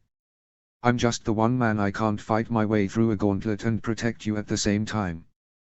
Then there's the fact that you're offering money that you can only get in Essos. You can't it here, not with everything you own being ransacked. And it is, right now. Lord Arin's got some mousy little fellow going through your books. And the secret books you had. Shock roiled through him. No. No, they were too well hidden. I've known a lot of clever men. Odd how they always hide things in places that they think are hard to find but aren't. Bronn looked at him with a wry smile. There was a lot there. Every property, every bribe, every transaction. You're a ruined man, Lord Baelish. Lord Arryn can afford my fee and then pay me again several times over by the morning. You, on the other hand, are a bad investment. This was slipping away from him, too fast for comfort. Do you have any idea what I could pay you in bravos? Bronn pulled a thoughtful face, and for a moment Petter felt his heart rise in exultation. But then the sellsword shook his head. No, I don't. But then I'll guess that you don't either. The ravens are flying, Lord Baelish. Lots of information in those books. Plus Lord, what was his name? Oh yes, Lord Varys turned up and said that he had details of your account in bravos. Lord Arryn was very pleased with him. Horror stole over him. No. No, this was disaster. He had to get away. The dagger. He needed to get rid of this smirking man and get away from here. His hand flashed into his sleeve for the pommel of his knife, but as he reached for it he could see Bronn darting to one side. As the dagger emerged he saw movement to his right, and he looked up just in time to see a fist crash into his temple and everything went black. Tywine. He went through the books quickly but carefully. There was a lot of information to take in and as always a lot of instructions to send out. He liked this time of the day. Just him and the books, with a pile of outgoing messages quickly piling up to one side. People to be paid. People who owed him money. People who needed to be encouraged to repay their debts. And others who needed an abject reminder, perhaps, if they were not already aware that it was dangerous to cross him, of what happened to people who got on his bad side. Besides, it helped to take his mind off the nagging feeling that was still weighing him down. That pull north. That feeling that he needed to be elsewhere in Casterly Rock. That irrational, illogical, maddening pull. It had to be ignored. That way madness lay. He worked on, looking at the books, the accounts, the details that were so vital to the proper administration of the Westerlands. And then, finally he was finished. He locked the books away, picked up the messages that needed to be sent, deposited them in a box to one side for the maester, and then strode out. He needed a light lunch. Instead he found his brother waiting for him outside. Kevan looked disturbed. Tywine. Not now. Yes, now. I must speak with you. And I need to eat. So if you must speak, then speak and walk. His brother rolled his eyes a little and then followed him. We must speak about what is going on. And what is going on? Kevan scowled at him. Why do you continue to ignore what has happened? Tywine, the ravens from Old Town are clear. The glass candles can be relit. Magic has returned, Tywine, magic. He felt a muscle flutter in his cheek and he sternly willed his face to obey his instructions. That has yet to be proved. Yet to be. Tywine. My brother, why do you continue to deny this? Because it has yet to be proved. He snarled the words furiously before catching himself and taking a deep breath as they passed down a long corridor. The glass candles can be relit. And then there was that voice.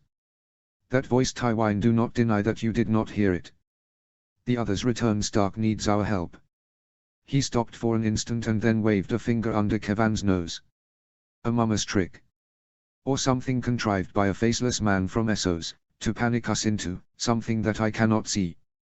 Kevan stared at him, with wide eyes. Tywine, why can you not see clearly on this matter? Tywine worked his jaw for a moment and then resumed his walk towards lunch. Because I remember Aerys and his madness. He mentioned dragons a great deal. There were times towards the end of my handship when I wondered if the tragedy of Summerhall would be repeated under my nose. Talk of dragons, talk of magic. He waved a finger in the air. Magic is inconstant, from the tales. Unpredictable, despite what some people might claim. And it breeds madness. Summerhall again. How many dead, because of that? As magic dwindled, so did the dragons of King's Landing.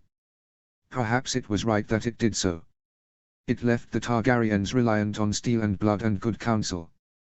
When that good counsel was insufficient, when the steel broke, when the blood failed, well, that saw the end of the Targaryens. If magic has returned, then the rules of the Game of Thrones have changed, brother. Changed to a different level. A more unpredictable level. A return of dragons would destabilize things a great deal. Obviously. They had reached the room where he had arranged to have lunch, and he poured some wine and then nibbled on a piece of fresh bread. Kevan sat to one side and peered at him as if he was trying to discern him properly. "You are worried about dragons?" his brother said eventually. "No, I am worried about fools who think that they can wake dragons, or rather their eggs. Once word gets out that magic has apparently returned, every idiot in the Seven Kingdoms will be dreaming up fanciful and dangerous schemes. Did you ever hear the tale of how Varys became a eunuch? You shouldn't hear it when you have a full stomach, you'll vomit every mouthful out. I have a very good source on that matter. No, if magic has returned we'll get every kind of insanity." Kevan nodded slowly. "And dragons can be dealt with," he muttered. "And Stark's obsession in the north?" Tywine felt an odd cross between a sneer and frown cross his face. It unsettled him. "I know not. I want to proclaim it madness, as the others are no more than a myth, but I still cannot explain it. Perhaps Tyrion will find out something at Winterfell. If he can keep his nose out of a bottle, a book or a brothel, that is." His brother winced. "You do him a disservice. He is your son, and dwarf though he be, there is a fine head on his shoulders. He has an excellent mind, Tywine." Tywine paused to glower at Kevan. "He cavorts with whores, he drinks too much, and above all he is a dwarf. He is also your heir." "Well, once you officially announce it." Tywine shook his head. "Jaime will be my heir. Once I get him out of that damn white cape, that is. Tyrion. Never." Kevan sighed and then looked about for some food of his own. "Very well. And now a different issue. Perhaps two. The voice. Can you explain that?" "Truly. A mummer's trick," Tywine said in a voice that was part snarl and part sigh. "As I said. I heard it. As did you. In different parts of Casterly Rock, Tywine. T was no trick. Something has changed. Something has called us. The blood of the first men is within us, brother. It may be diluted by Andal blood, but it is still there and it cannot be denied." He ate slowly, the taste of the food and the wine almost dead in his mouth. "If so," he said eventually, "it was a call from the dead to those who no longer care. The others are a myth, so therefore Ned Stark needs no help from us. Will get no help from us." This got his brother peering at him again, as something flickered in his eyes. "The North and the Westerlands used to be very close, Tywine. What if this call is for the repayment of a debt?" He stopped eating for a moment as his brain processed this. It was a good point. Then he shrugged. "All debts we owe the North have long since been paid. Now your other point. I want to reopen the North Passage. I feel a need to go there." He regarded his brother with a steely glare. "No," he grated the word out with great finality. "Tywine. I said no. We are to pay no mind to the fripperies and the fancies that our father held so dear." Kevan leant forwards. "Tywine, there must have been a reason why he liked that passage so much. And that room. The runes there are meaningless. And besides, our father was a weak-minded fool. Now that is my final answer. Get out." His brother sighed again, directed a glare of his own at Tywine, but then obeyed his order. As he left, Tywine gazed northwards in the general direction of that damn passage. Then he set his jaw and looked away. No. It would not do. Besides, anything that fascinated his father had to be pure idiocy. Daenerys. She stood on the balcony on the terrace and stared out at the sea. She was looking north, she could tell that. How exactly she knew that, however, was a different story and a harder one to explain. She felt this pull, which confused her. She'd never felt it before. Viserys, she knew, felt it as well, but he had his own theory about it. It was the pull of destiny, he said, the pull home to King's Landing. Home. She often wondered where that was exactly. She had no memories of Dragonstone, where she had been born, and all she knew of King's Landings were tales and drawings. Those were supposed to be the places where the Targaryens were supposed to be based, were supposed to call home. She didn't really know where home was. Or what home was like, other than the house with the red door in Bravos, from many years ago. She and her brother had gone from city to city, all over Essos it seemed, with their tiny retinue. Mother had died giving birth to her, Sir Willem, old dear kind Sir Willem, was dead. There was little gold and it seemed little support for her brother's claim to the Iron Throne. She worried about him. Viserys was a proud man but also increasingly bitter. He had great dreams, but lacked the means to do anything. She'd heard the reports of what the little folk called him. The Beggar King. She often wondered if he knew. She daren't tell him. She was too afraid of angering him. But now things were a little different. Here they were in Pentos, in a great manse that overlooked the sea, under the protection of Magister Illyrio a powerful and very rich merchant. And also a very fat man. He hadn't always been so, because there was a statue of him in armor on the grounds, where he looked, well, almost handsome. Such days were long since past. Dany still wasn't quite sure what to make of Illyrio. Yes, he was very generous and had taken them in and promised them his full support. But why now? Why not earlier? Had it been because Viserys had been so young at the beginning? Boy kings, she knew, seldom prospered. But why not take them in from the start, until Viserys had grown up? Had it been the danger from the usurper's assassins? The manse was guarded by Unsullied, the almost emotionless eunuch soldiers. And there was the little matter of the man's eyes. They seldom showed much emotion, no matter how much he smiled at her. She wasn't sure how much she trusted him. But Viserys did trust him, so she remained quiet. She sighed a little and then walked to the little grotto what she had discovered on her third day at the manse.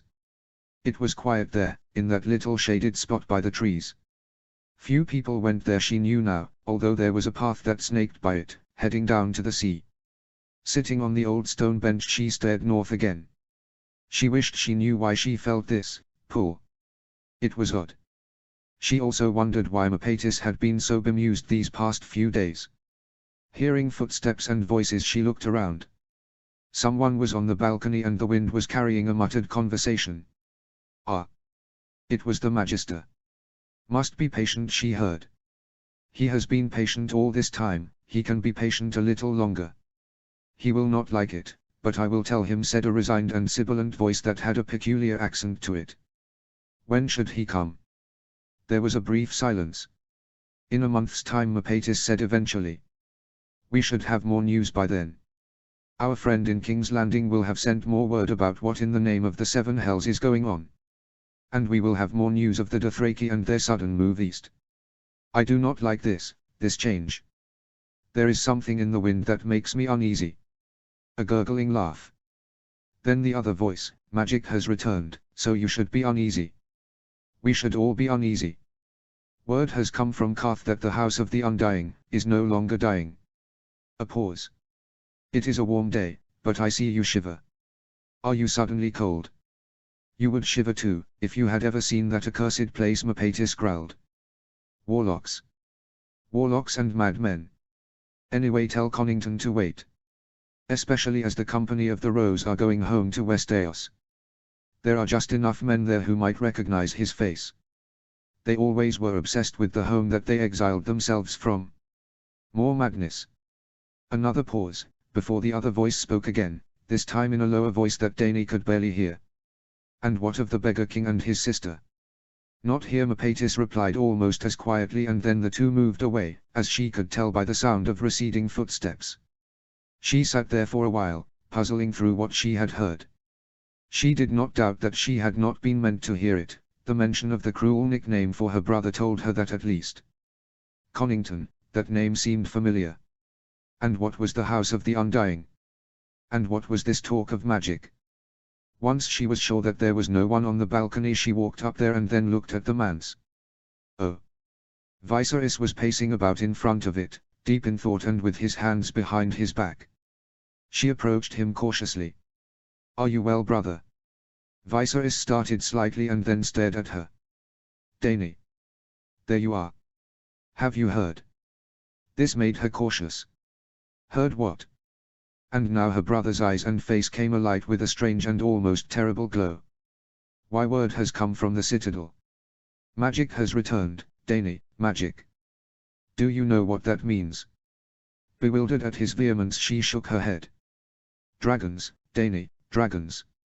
If magic has returned, then so can dragons. And a Targaryen king needs Targaryen dragons. I will instruct Magister Mapatis to bring me the biggest dragon egg that he can find.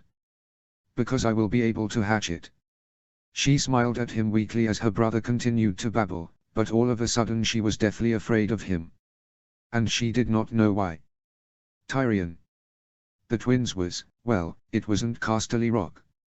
It was impressive in its own way, but the home of the Freys, vast family that they were, was basically not a patch on Harrenhal or Casterly Rock. That said, as the only crossing point over the Green Fork for hundreds of miles, it had a number of points top recommend it. Anyone trying to besiege it would be in trouble right from the start. You'd need to assault both ends at the same time to make an impact, plus you'd need to make river traffic untenable. Tyrion peered at the place as his party approached the south end of the Twins. Oh, he could see why some regarded it as one of the strongest fortresses in Westeros. But then he could also see the weak points. Break the bridge connecting the Twins and you'd halve the job of taking it. Siege engines would work, from the right place. Plus there was a forest to the north. Lots of huge trees there. A few axes, get the trunks to the water, child's play. He frowned to himself a little. Where had that come from? His thoughts had been decidedly martial of late. Perhaps it had been all the reading that he had done about the north.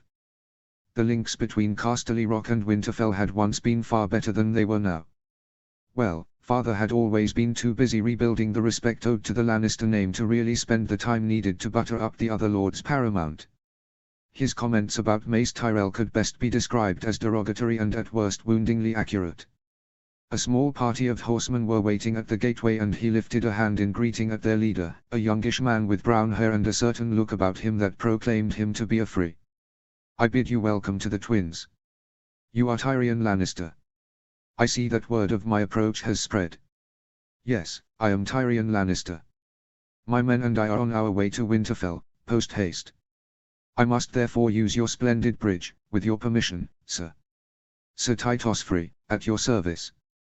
Passage is not a problem, not for the son of Lord Lannister. However, my grandfather, Lord Free, has expressed a desire to talk to you. Tyrion swapped a look with Aemon, the man that Captain Harklin had chosen to get him to Winterfell. And a damned good man he was too, one able to think on his feet and organize things in a trice. Aemon raised his eyebrows at him and he shook his head. Get the men fed and watered. The day is only half done and we have a long way to go. I will talk to Lord Free. Then he turned to Sir Tytos, such an ironic name, and smiled. Lead on, sir. The great hall at the Twins was odd. There was a coldness to it that was not of temperature but rather of the soul. The main source of that coldness seemed to be Lord Walder Free, an ancient man who sat on his great black chair, with his carved representation of the Twins on it, and stared at him over the table. There was the remains of lunch strewed about the table, and Lord Free was busy slurping wine from a goblet. The overall atmosphere was one of fear, namely fear of Lord Free, who had eyes that glittered with malice the moment that he caught sight of Tyrion. Malice and something else. Greed. So this was the infamous late Lord Free. So you're the dwarf? Lord Free barked slightly wetly from his cup, before placing the goblet down and wiping his mouth with the back of his hand. To one side a woman looked at him timidly. She had long brown hair and a look of abject docility. Lannister's son. I thought that you were shorter. Lord Free, Tyrion replied grandly. Yes, I am indeed Tyrion Lannister, the son of Lord Lannister, the Lord Paramount of the Westerlands and the Warden of the West. Those greedy eyes stared at him. Big titles, he muttered. Your father wasn't a bad hand. What did he do to get a son like you though? Speaking for myself, he must have an uncommon amount of luck to get a son as intelligent as me. May I ask why you wanted to see me, Lord Free? Other than to exchange veiled insults, that is. Curb your tongue, dwarf, growled a man with a black beard to one side. Show some respect. Walder Free leant back in his chair and beamed at Tyrion. My bastard son, Blackwalder. He has a temper, little Lannister. Tyrion eyed the man scornfully. He seemed to be angry, foolish and prideful. What a combination. I'm sure he does. Now what do you wish to talk about, my lord? You seek passage over the river to get to Winterfell. Why? Tyrion looked at the men through slightly narrowed eyes. Something was going here, there was a current of something else at work. House Stark seeks information about the others. About the past. House Lannister wishes to help. So my father has sent me, with many books and information. We are traveling fast. Is that what you require in terms of information? Lord Free leant forwards again. No, I like it not when ravens fly for no reason. Something is going on and I do not know what. The Brackens and the Blackwoods have stopped their great feud and sworn a great oath to protect the land against the others. Which are a myth. There are reports that some great force of men have forded the Green Fork downstream. Which should be impossible. And now you arrive. Many mysteries, Lannister. Many mysteries. He absorbed the information with a frown. Blackwoods and Brackens united against a legend. Lord Free, this is passing odd. I have been at sea these many days. I know little about what has happened of late. However, I can say this much: I am simply on my way to Winterfell with books about legends. No more and no less. The glittering eyes assessed him and as before found him wanting. The small folk are abuzz, Lord Free grumbled. Especially those with the blood of the first men. A lot of idiots are babbling nonsense about the Stark in Winterfell. Brackens and Blackwoods making a pact. Absurd. And now you come. A Lannister. A tiny stunted thing, but still a Lannister. And now the Maesters say that the glass candles can be relit and that magic has returned. Superstitious balderdash. Excitement stirred in his mind as he thought about the implications. Magic. This was fascinating. What else had he missed during his travels? What else had happened?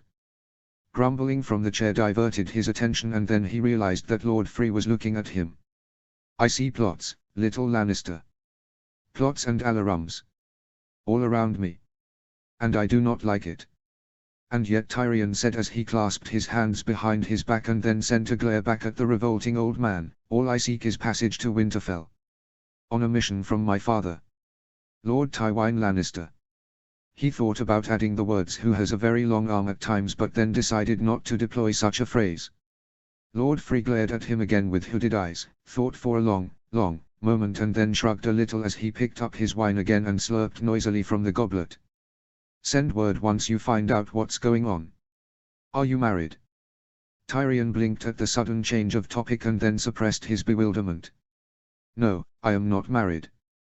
Why do you wish to know? The Lord of the Twins gestured at the women at the table to his left. I've got a lot of daughters. Always trying to get rid of them by marrying them off. Want to take a look and find yourself a Free for a wife? The various women stirred briefly as a mixture of emotions ran visibly through them, only to meet Lord Free's glare and then go silent and still. Tyrion resisted the temptation to grab a goblet and then drink a lot. Sadly, and with all due respects to the lovely ladies of your house, I have to leave at once for Winterfell. And I must add that not to consult my father as to my choice of wife would be unfortunate. Tisha's face came to mind for a moment and he suppressed it. However, something of that suppression must have shown in his face for a moment, because Lord Free paled a little. Very well, the old man grumbled. Go, Dwarf Lannister. Go on your trip to chase myths and legends in Winterfell. Tyrion bowed with just enough respect he felt the horrible creature in the chair deserved and then strode out in as fast but dignified a pace as he could manage. This was a place to avoid in the future. Chapter 8. Chapter text. Theon. His dreams had been unsettled these past days and sleep often did not come easily.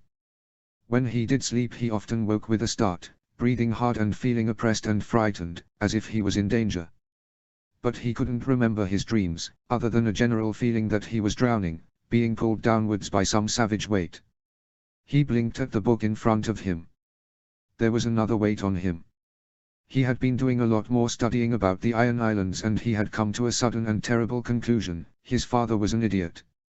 He didn't like that conclusion, in fact he hated it.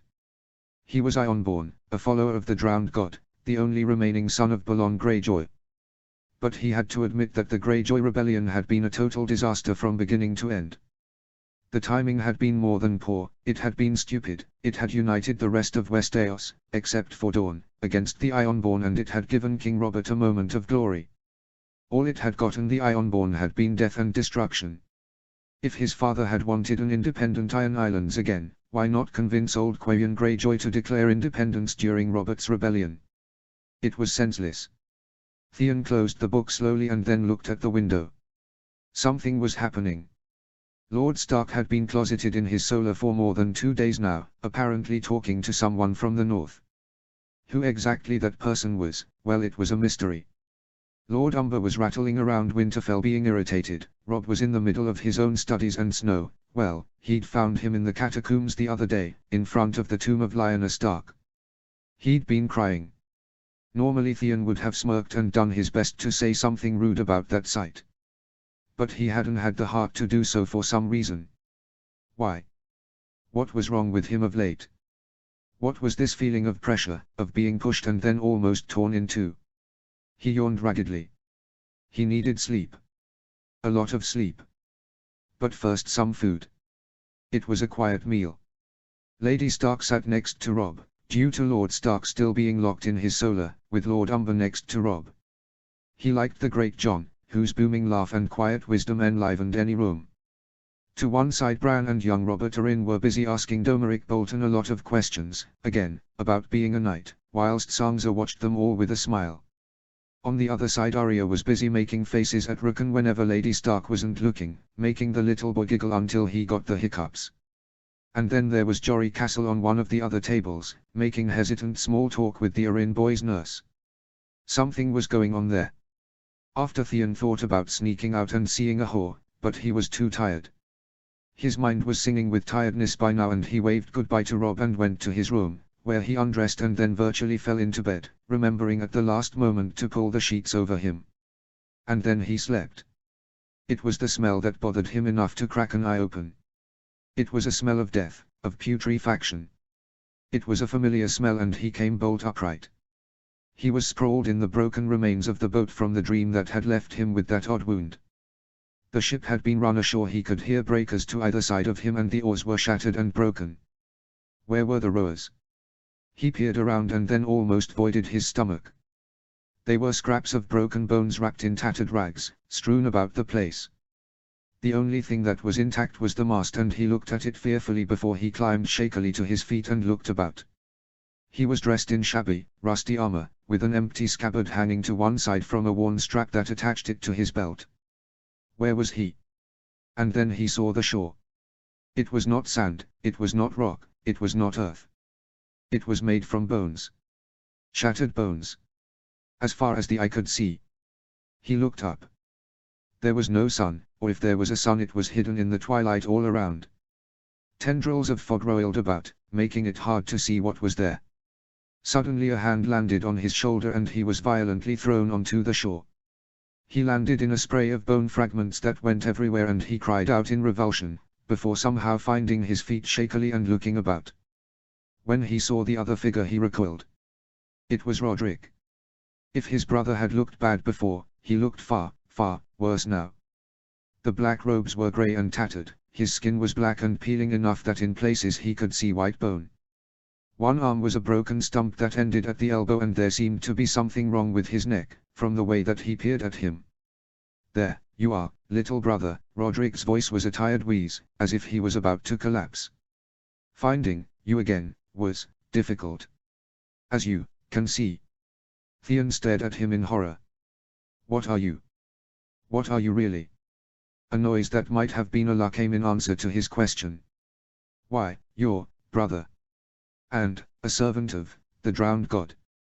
What is dead can never die. Why have you brought me here?" Theon found himself shouting the words. He was angry and afraid, and he stopped breathing for a moment. The shore was familiar. "I told you that I did not want to come here. That I chose the other shore." Something that might have been discussed crossed the features that putrefaction had left of Roderick's face. Your choice. It means nothing, boy. You are unborn. A Greyjoy. You must be brought back. It is your destiny. There is a fate that awaits you. The drowned god must have his due. So I brought you here. Despite the cost. Theon looked around them wildly. Marin. Where is Marin? Bone and ash. Cost. As I said. The thing that had once been his brother pointed to a spot behind Theon. Come. We have someone to meet. Theon looked behind him and then felt the blood drain from his face as the fog blew aside just long enough to reveal a distant throne on what looked a mound of white rocks. Wait, no. They were not rocks. They were skulls. And on the throne there was a slumped figure, who was slowly looking in his direction. Terror stabbed into his heart and he looked back. No, I will not.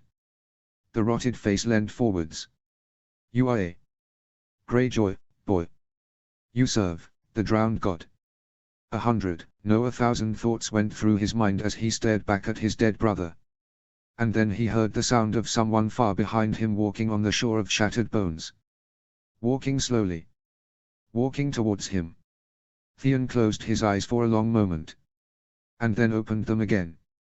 And as he did he felt something in his hand. He did not look at it, he had no idea where it had come from, but suddenly he knew instinctively what it was. No, he said quietly, I do not. Roderick's face twisted into a snarl as his remaining hand came around to slash at him, but before it could start its downwards leap Theon thrust the weirwood stake that had somehow appeared in his hand into his brother's chest. Black ichor burst from the wound and a foul stench filled the air, but Theon ignored it all and just pushed that stake all the way into the spot where Roderick's heart should have been. The thing that had been his brother jerked and screamed and then collapsed, as if all the tendons had been cut, and as the body hit the ground it broke apart into a black smear of foul liquid and stained bones. Theon stared down, panting, and then he heard a scream of rage and the slow steps behind him speeded up. I can't look at it, I don't want to look at it, he thought as he bunched his muscles and then ran for the beached boat. The mast. He had to get to the mast. It was important. Roderick had thrown him further than he had thought, as his feet slipped and slithered through the bones and the skulls underfoot. He fell not once but twice, and he sobbed with terror as he heard the thing behind him start to catch up. And then he was at the boat, leaping over the sides and then hurling himself at the mast. Old gods, he shouted as he touched it. Hear me. I choose you. I deny the drowned god. Hearken to me. The mast shuddered as the face of the heart tree that he had seen before reappeared. Are you sure, Theon Greyjoy? This cannot be undone. The boat rocked as something pulled at it, something with a hideous strength. The air was foul with a stink that he had never even dreamed could ever exist, and something was close enough that he could feel its fetid breath on the back of his neck. He knew that he should not look at it, not if he wanted to retain his sanity. I am sure. I choose the way of the Starks. I would lead my people away from death. I choose you. The old gods. Light exploded from the mast, no, from the tree that was suddenly there. Light that drove out all the shadows, light that drove away the gibbering screams that he heard diminishing behind him. Theon came awake with a scream, and when he ran his hands over his face the scab from the previous odd wound was gone. And around his neck there was a leather thong that had not been there before, with something metal. He peered at it as he panted. An image of a heart tree. Robb. When the word finally came as they broke their fast that father was out of his solar and wanted to speak to him, as well as the great Jon, Domeric and Jon, Robb let out a sigh of relief. He had no idea what had been taking his father so long to plan. According to Mother and Lewin, father was consulting with an important visitor from the north, or so father had told them without divulging a name. And so he led the little party down the corridor, before pausing. Theon had appeared and was running towards him, looking as if he had either dressed in the dark or in a tearing hurry. Robb. I need to talk to your father at once, Greyjoy panted. There was something different about him. He looked shaken and wait. Your face, that mark from that dream has gone. Theon said in as serious a voice as he had ever heard from him. 'T was another dream about the old gods. And your father told me to tell him the moment that I had another one. You're in luck then, lad, Great John boomed. Ned's finally out of his solar and whatever the hell's he's been doing in there. Sent word for us to join him. You'd best come with us. What's that? John pointed to a leather strap that could be just seen around Theon's neck, part hidden by the rumpled shirt he was wearing. Theon paled a little. I think that it was a gift from the old gods. Everyone stopped walking for a moment and then stared at Theon Greyjoy. The old gods? The Great John asked in astonishment. I thought that you Ironborn followed the drowned god. Theon looked at the tall lord. This Ironborn is a follower of the old gods now, he said in a low voice. I deny the drowned god. His way is a way of death. Death and madness. They resumed their walk, only this time in silence, and as they walked Robb thought about the change that had come over Theon since he had returned from death. Things were now very different. Was that difference for good or evil? His money was now on good. But the more things changed, the less he recognized from the previous time he had lived these days. One thing was for sure though, he was feeling a pull to the woods again. Stronger than he had felt it before. Something was there, and in the next day or so he needed to go there. Go there urgently. They reached the door to the solar and Robb knocked politely. When he heard the muttered come, he opened the door. Father was inside, seated at his desk, which was now piled even higher with papers and books. The great map to one side had been moved and was hanging in a different place, and there was something about it that caught his attention. There were marks on it, on places north of the wall. Wait, in places that he had never seen before. Theon, your pardon, but I did not summon you, Father said, puzzledly. No, Lord Stark, you did not, but you did say that if I ever dreamt about the old gods again I was to come to you at once. Well, I have. Last night. I dreamt that I was back on the same boat as before, but that it was wrecked upon an island, the island that I was trying to get my brothers to steer away from in the last dream. Lord Stark, his face shuddered in horror. It was a place built of bones. A place built of death. Roderick was there again, but he was changed. Rotted further. In tattered clothes.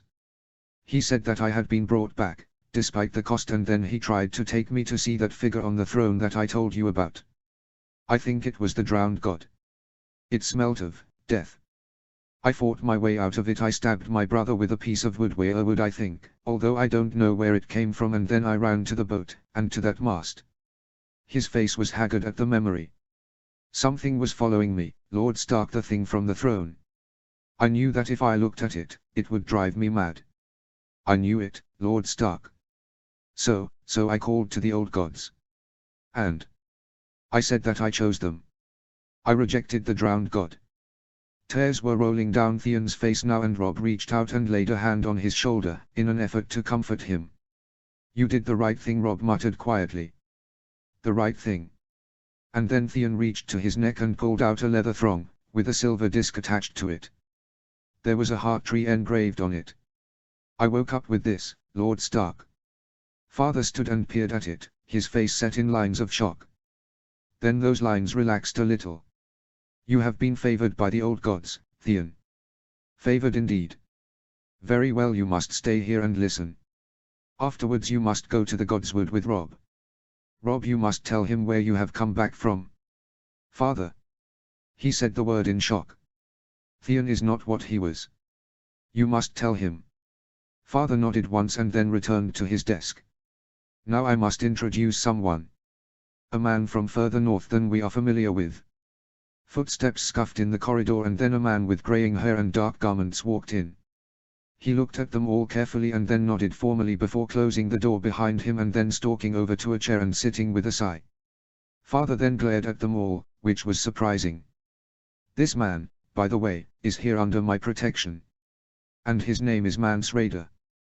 There was a stunned pause, and then just as Great John Umber started to gather his legs under him and fumble at the dagger at his belt, Lord Eddard Stark stood abruptly. Sit down, Great John. He's here under guest's rights, under my protection. You cannot harm a hair on his head. The room rang from the sound of Father's shout, and Great John Umber, Lord of the Last Hearth and the bravest man Robb had ever met, actually quailed at the sound of Lord Stark's anger. After a moment he tried to find his voice. But. Guests writes, Great John. You don't harm a hair on his head. Father glared at them all, before sitting with a sigh of his own and then passing a hand over his weary face. And besides, he needs our help. His people need our help. Take a look at the map, all of you. Go on now. Frowning, Robb stood up and then walked over to the map, followed by the others. As he approached it, his eyes widened. The area north of the wall had new markings on it, denoting settlements. A lot of markings. And names for entire areas. Than was a new one to him. As was Hopeman. Father, what are these places? Wilderling settlements. Father was watching them all carefully. There are a lot more of them than we all might have thought. How many of the buggers are there? Great John burst out in puzzlement. I've never heard of these places. Well, apart from Hardham. That's a place of dark memory according to the Night's Watch. No one ever worked out what happened there. Father looked at Raider, who was sipping wine from a goblet and watching them with a wry look on his face. Noticing the sudden attention, he placed the goblet on the nearby table and sighed. I can call on a host of the free folk. And when I say host, I mean at least 100,000 people. All but Father stared at him as if he was mad, and then Great John guffawed with laughter. 100,000 people. North of the wall. Don't be daft, man, that's far more than live in that icy hellhole. Ned, he's lying to you. But all this got him was a shake of the head. Great John, what do we know of the lands beyond the wall? Truly no. The wildlings have been there a long time, since before the wall was built. And they have long memories and presumably no small amount of skill at surviving in that area. So no, I don't think that he's lying. And take careful note of what he said, that he could call upon a host of that number, not that such a number is the total number of people north of the wall. Lord Stark is right, Raider sighed. I don't know what the total number is there. Perhaps twice what I can call upon. Great John's amused scorn seemed to be giving way to horror. By the gods, he muttered. So many. Your pardon, Lord Stark, Domeric Bolton said suddenly. This place, Hopeman, why is it the northernmost location? Is there a reason for that? And that seemed to buy him a smile of approval from Father. A good question, Domeric. The smile fled his face. That is the fortress of the others, we think at least. That is where I saw the Night King, in my vision when the Heartstone was returned here by Lord Umber. They all stared at that point on the map in some dread. So that's where the bastards come from, Great John breathed. So far north. Robb turned and then stared at Raider, who smiled cheerily back at him. You said you could call upon a host, for what purpose? Is this your son, Lord Stark? Raider smirked slightly at Father's nod. Smart lad.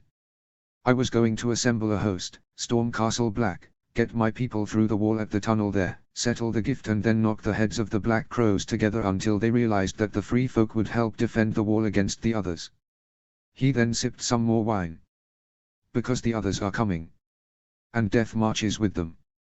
Robb turned to see the blood thunder into the face of Great John Umber, before grabbing his arm.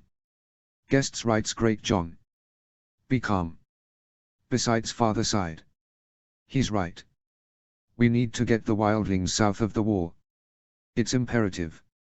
The group collectively stared at him.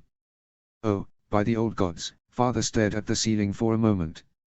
Think about it for a moment. The others are coming. The wildlings know this, the wildlings have seen them. We have, Raider said somberly.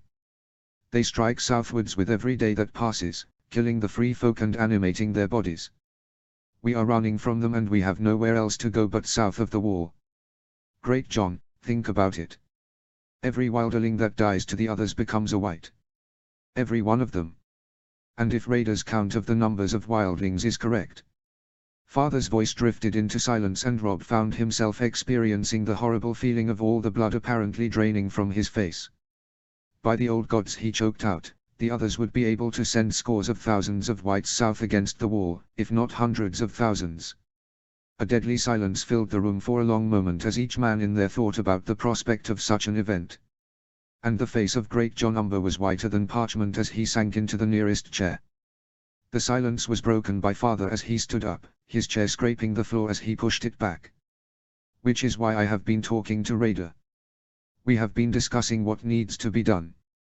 Winter is indeed coming, a hard and terrible winter. I feel it in my very bones.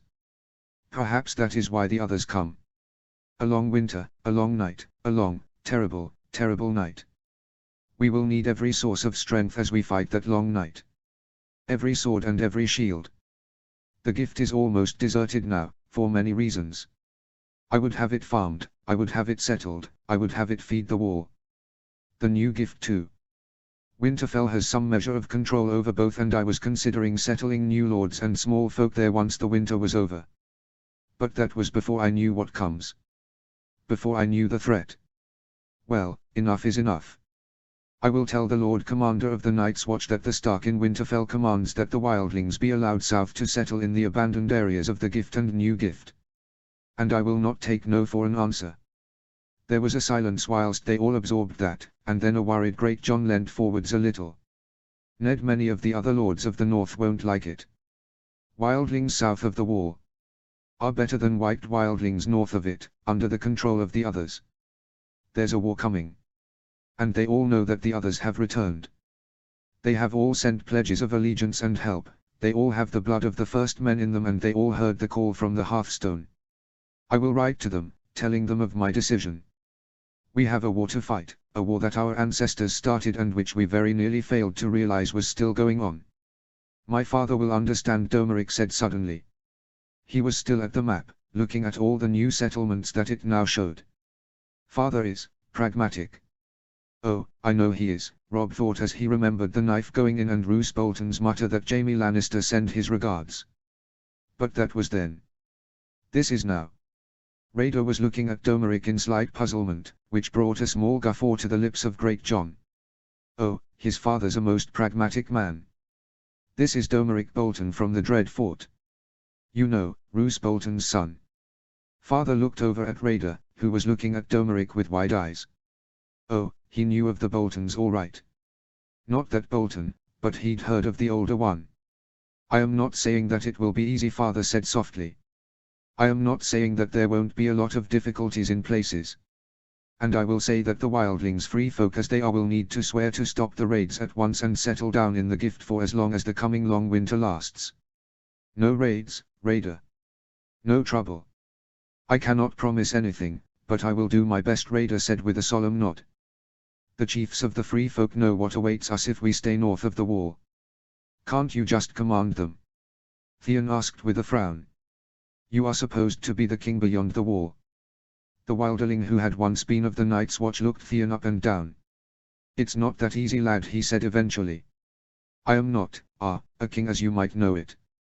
I lead because I am the only one with a plan to save our people from the others. And once you've seen your first White Walker, and felt that chill as they approach, then you'll understand why they follow me. Much to Robb's surprise, Theon did not bristle when he heard the word lad. Instead he frowned in thought before nodding. Father looked around the room. Much still needs to be discussed, so I will not keep you. Great John, please stay. We need to discuss matters with Raider. Robb and the others nodded and then walked to the door. Opening it, Robb caught Maester Lewin in mid-knock, and the older man jerked back in surprise. Ah. Your pardon, Robb. Is Lord Stark free? Come in, Lewin, what is it? Lewin bustled in with what looked like a message. A raven from Storm's End, Lord Stark. Robb felt his ears prick and he turned back into the room. From Renly Baratheon.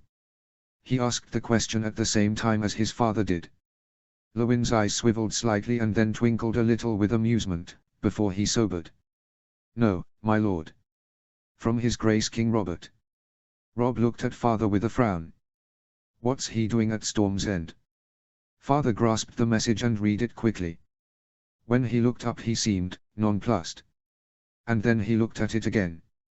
His Grace King Robert Baratheon, King of the Andals and of the First Men, etc., etc. Ned, I write in haste as I must catch the tide back to King's Landing. I came here on a whim and I found something long hidden. Stormbreaker has been found again. Ned, a war is coming. I need your counsel. I will write again from King's Landing. And I am sending my bastard son Edric north to foster with you. Take care of the lad. He is young but I am proud of him. Be well my friend. Robert. He raised both eyebrows. Life was definitely turning from the previous path. And then he wondered how mother was going to take the arrival of King Robert's bastard son. This would be something to watch. John Arryn. Gods, but he felt every one of his years today. He paused for a moment and then looked about the Red Keep. He was starting to realize just how much he hated this place. And yet he had to do his duty. Because there was no one else available. Sighing, he strode down the stairs to the cells, doing his best to hide how weary he felt. Oh, he was tired. Lysa had reacted to the news of Baelish's arrest with first shock and then an almost insane anger that had led to a tearful tirade that he was ruining her life by destroying, and then she'd broken off into incoherent mumbling and screeching and pulling at her hair. He'd had to call Pycelle in, who had promptly dosed her with some concoction that had left her grey-faced and asleep. At some point he'd have to question her about Robert's medicine. He wasn't looking forwards to that. He was starting to suspect that the balance of her mind was gone.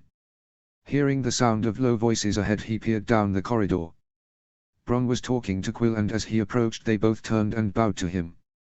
He acknowledged their respect and then jerked ahead at the cells. He is secure then? Quill looked at Bronn, who nodded curtly. He is, my lord hand.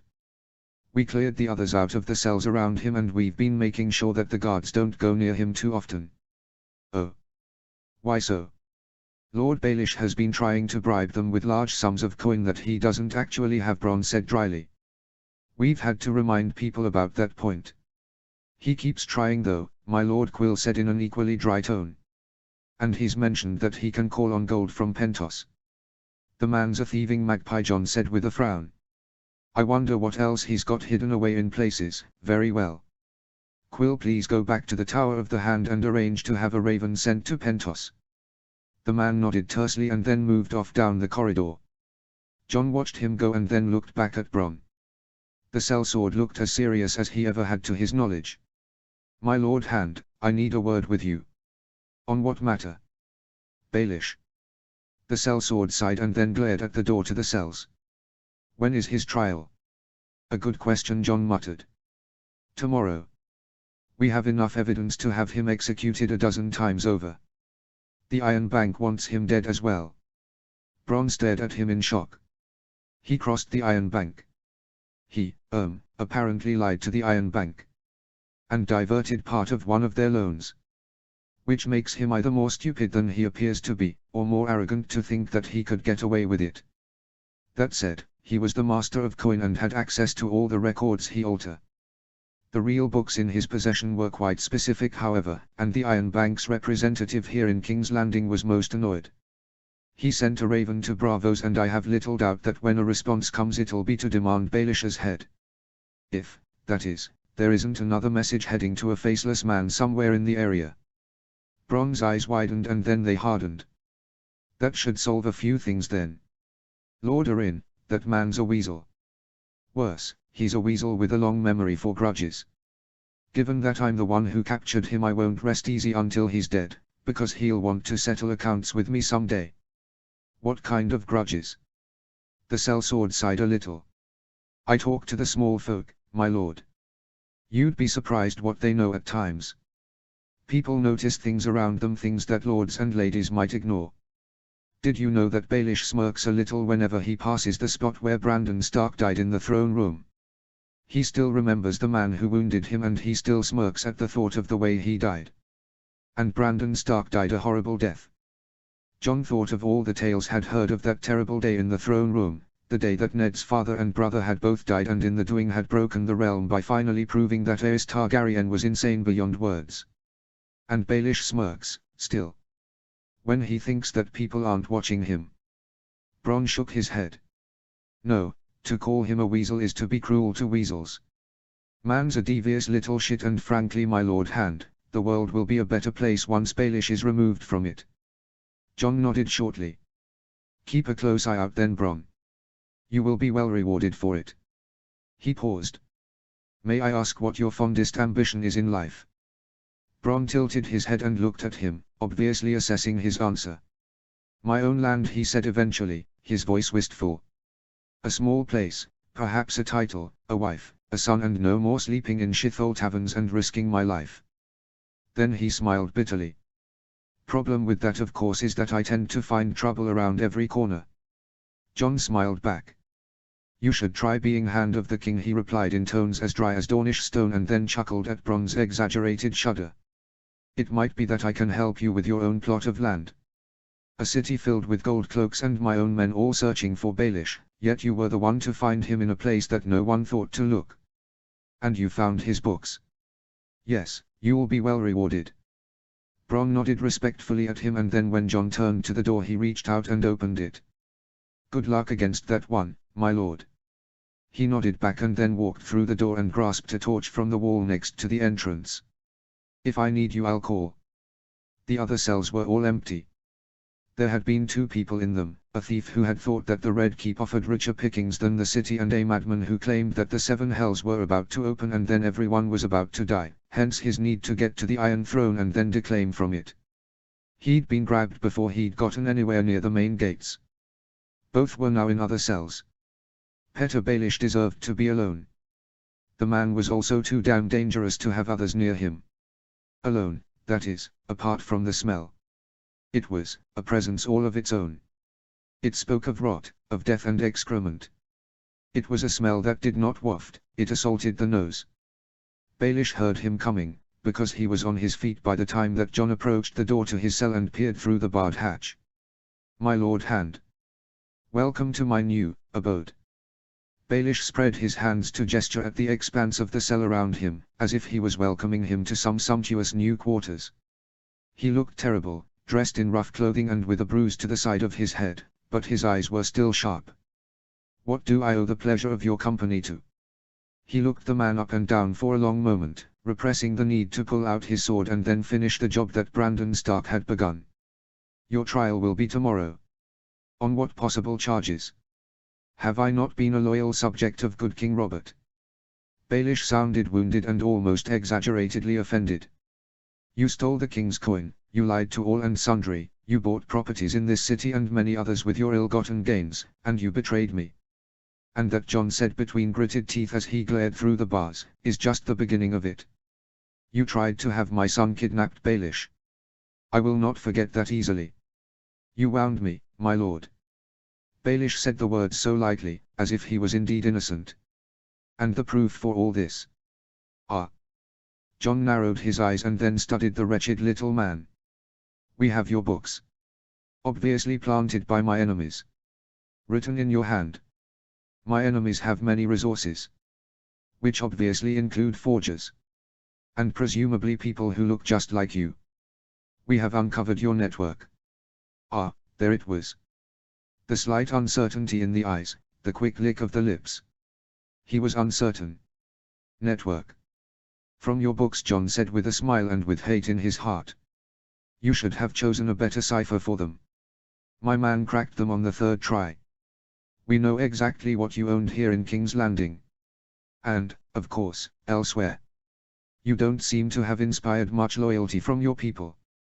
Once they knew that your supply of money was denied to them, they talked. And such people. He finally had what he needed to send Janos bloody Slynt to the wall on charges of bribery, corruption and a host of other things. But these people are nothing more but liars, my Lord Hand. Debasing my good name. Your name, John said with a smile.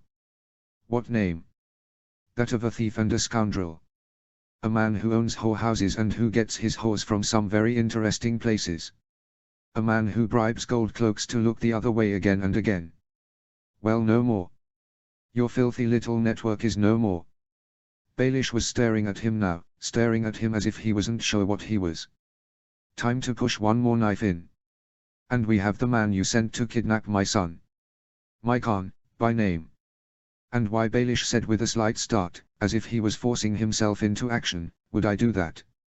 I don't know, John admitted. Why would you? And why was it that my wife was so agitated when I sent young Robert away to Winterfell, but then calmed down after you talked to her? Did you tell her that you planned to snatch my boy? Did you, you whoreson? Baelish looked at him for a long moment and then he actually smirked for an instant. Can I be faulted for wishing to reunite a devoted mother with her only child? Jon narrowed his eyes. Don't lie to me, Baelish. You sent your man to try and get my son on the day that I sent him north. How did you know? This time the smirk was an open and wide one. Why, my Lord Hand, how very naive of you. This is King's Landing. Everyone can be bought here for the right price, of course. And you'd be surprised what you could find out. Some of the secrets out there are deliciously surprising. A faint warning bell rang at the back of his mind and he looked at the wretched little man again. Why did you poison my son? Something flickered in the eyes of Baelish. Poison? The medicine that my son had for his so-called shaking sickness. No medicine at all. A slow poison that made him shake more. Where did Lysa get it from? Why, my Lord Hand, if you do not know then. It was you, wasn't it? I know my wife, I know how she dotes on him, I know how she likes to nurse him. Did you recommend the apothecary to have a hold on her? This time the emotion behind the eyes of the other man was more clear. Surprise. And a little fear. Lady Arryn wanted me to recommend an apothecary. I did so. Jon stared at Baelish, who stared back defiantly. There was something about him, something defiant, something almost jubilant. As if Baelish knew something that he did not. As I said, your trial will be in the morning, he said eventually. So I suggest you try and prepare what little defense you have. Oh, and you are no longer lord of the smallest of the fingers. You are attainted. You are a lord no more. This widened Baelish's eyes and he took a step forwards with a hiss of hatred. You cannot. I can. You forget who you are taking to, Baelish. I am not just Hand of the King, but also Warden of the East and Lord Paramount of the Vale. I do not take kindly to being betrayed by one of my bannermen even from such a pitifully small holdfast. What kind of message would it send if you still had your title at your trial? Baelish's mouth worked for a moment and then quick look of cunning came over him. Such a petty revenge. And I wonder what might slip out of my mouth as a consequence during my trial. Yes, I thought that you might play that card.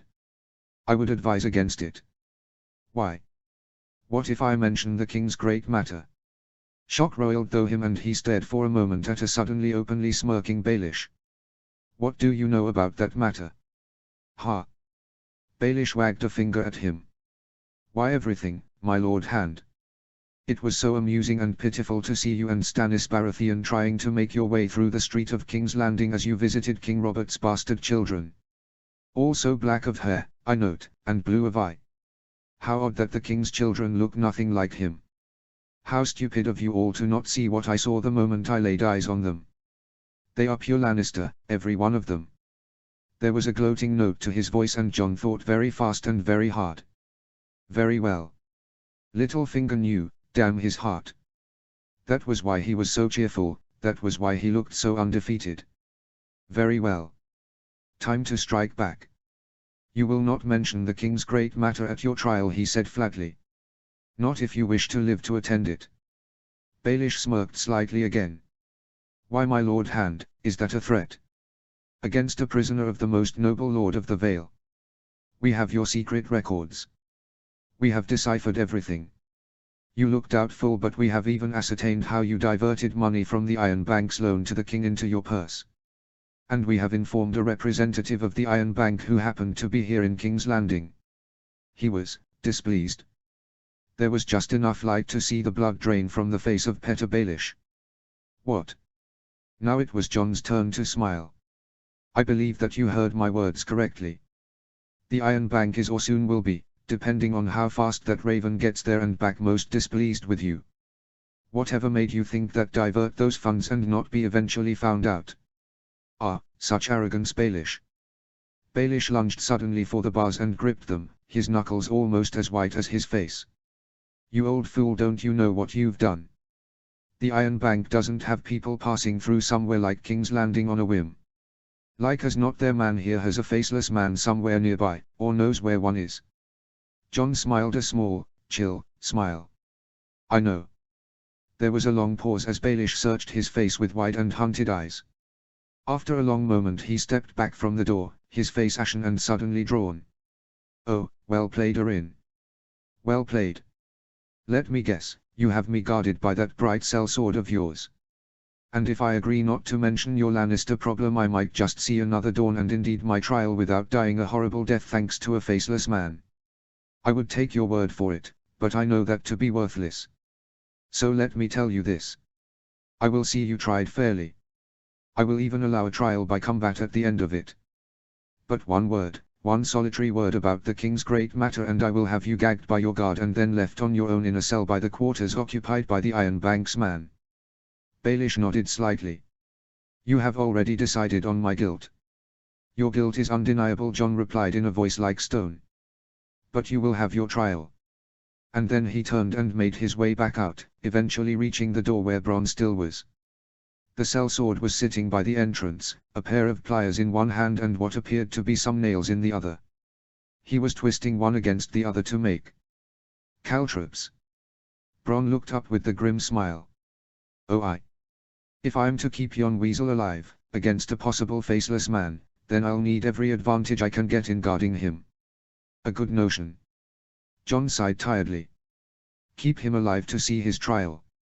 I would give you his holdfast and title as a reward for it, but the smallest of the fingers of the veil is somewhat barren, apart from a crop of rock." "My thanks, my lord hand, but 'tis also somewhat remote." Bronn grinned as he continued to fashion caltrops. "Although 'tis tempting. I will see you rewarded, Bronn. Land and title. Just keep, yon weasel, alive." The sellsword nodded sharply. "I shall, my lord hand." Jon nodded at him before striding out. The sun was shining and after the darkness of the black cells, the contrast made his head hurt for a long moment.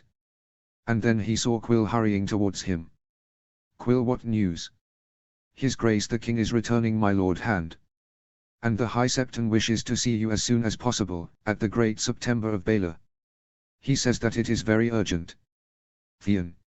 It took him a little time to pluck up the courage to go into the Godswood.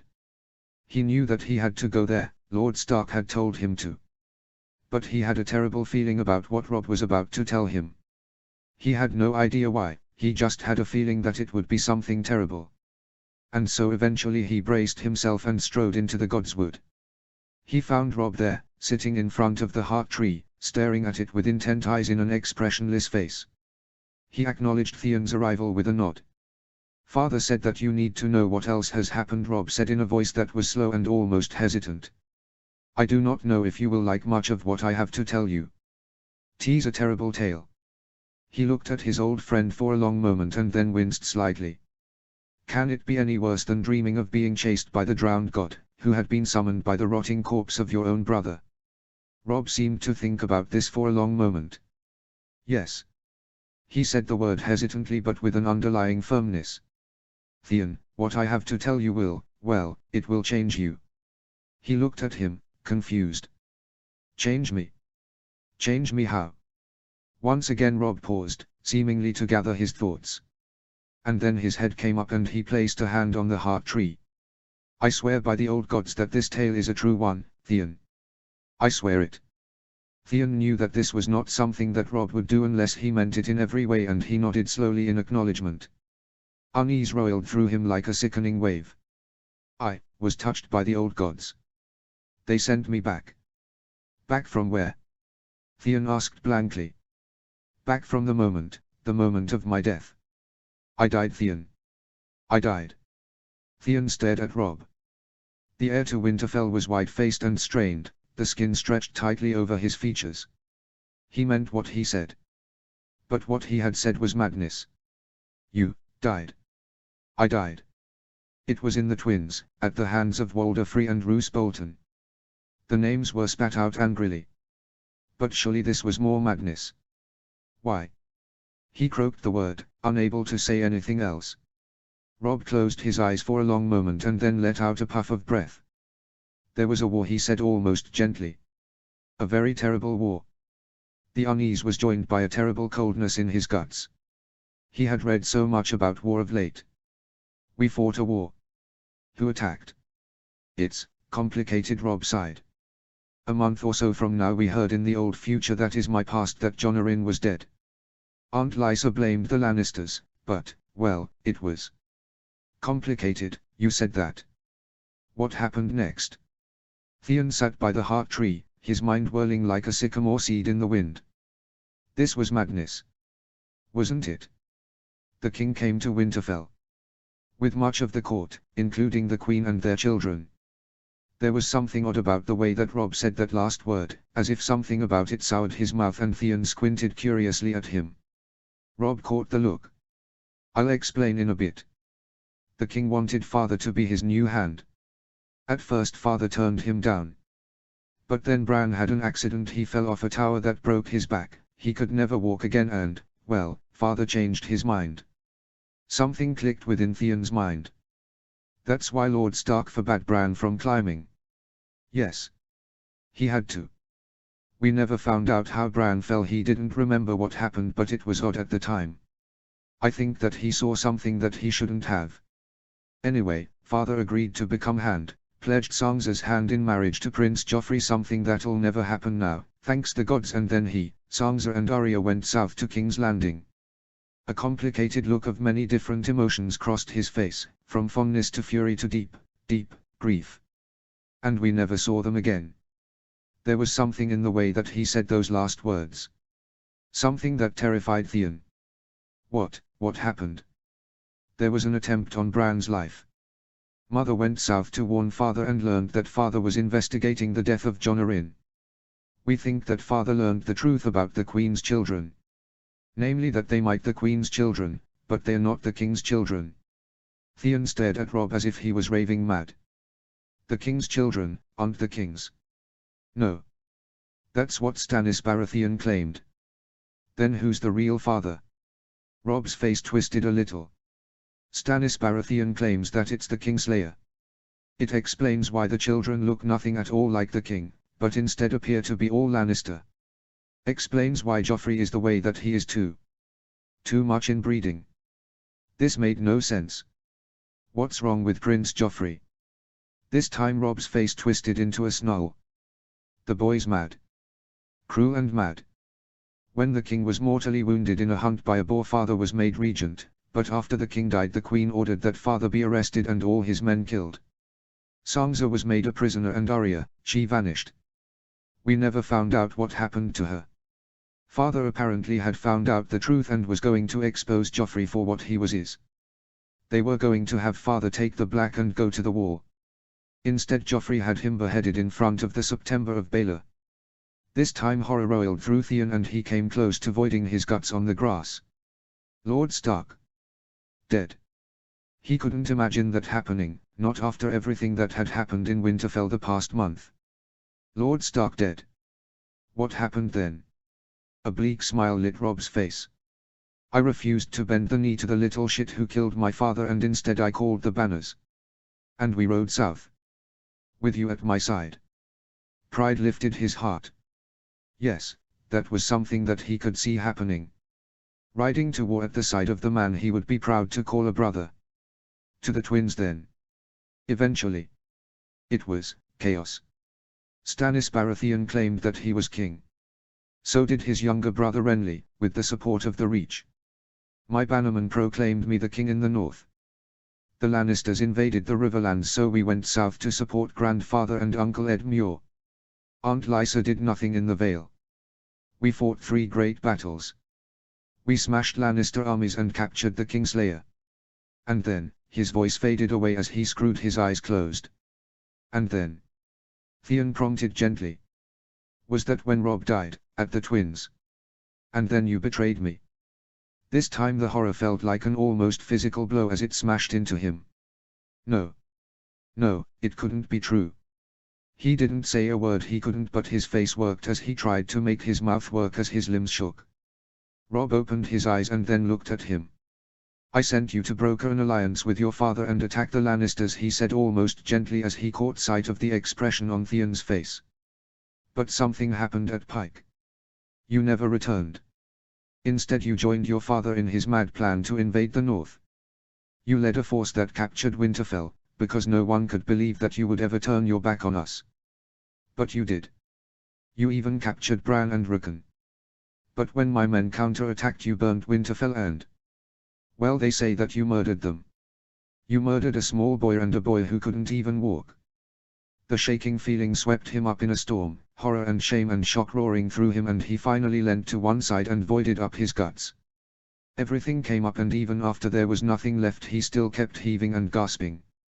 No. It couldn't be true. No. He'd never have done something like that. Kill children. Burn the place that had become his home. No. Never. When he finally regained control of himself, he wiped his mouth and then looked in shame at the pool of vomit next to him. And then he shakily stood and walked a few trembling steps to Robb's side, before his legs refused to bear his weight again and he fell to the ground. Lord Stark knows this tale. Robb nodded. Why did he not kill me? Because you have not done it yet. And father thinks that you have changed. Changed enough that you will never do it. Robb said the words almost gently. Theon bowed his head at this, and then the tears finally fell. They were many, and he sobbed before the tree for what felt like an age and a half. And they finally ebbed as a fierce flame was kindled deep within him. It had two sources. The first was determination. The second was hate. His father. His fucking father had done this. The man who had done nothing right in his life had done something terribly wrong yet again. I will swear an oath to you, Theon eventually choked out. An oath to you, or to your father. I can do it now, before the heart tree. Here, now, in the place. I will never betray you, Robb. Never. This place is my home. Pike means nothing to me. I will swear to protect Winterfell. There was a long pause, and then Robb nodded tightly before smiling at him slightly. It wasn't much, but it raised his spirits for a moment. Thank you, Theon. What happened after that? A sigh emerged from somewhere very deep in Robb. I won battle after battle, but I was losing the war, he said bitterly. The Lannisters always had a new army somewhere. I promised Walder Frey that I would marry one of his daughters as the price of crossing at the Twins, but then I married someone else. Don't ask, that's a long story. When we captured the Kingslayer, he killed two of Lord Karstark's sons, and I wouldn't let him take the Kingslayer's head in revenge. And when Winterfell fell, I lost a lot of prestige. So Tywin Lannister must have plotted with the Freys and also with Roose Bolton. You know the history we have with them. He wanted to be Lord Paramount of the North. The last words I ever heard in that other future was Roose Bolton telling me that Jaime Lannister sent his regards. Then nothing before I woke up back here in my bed.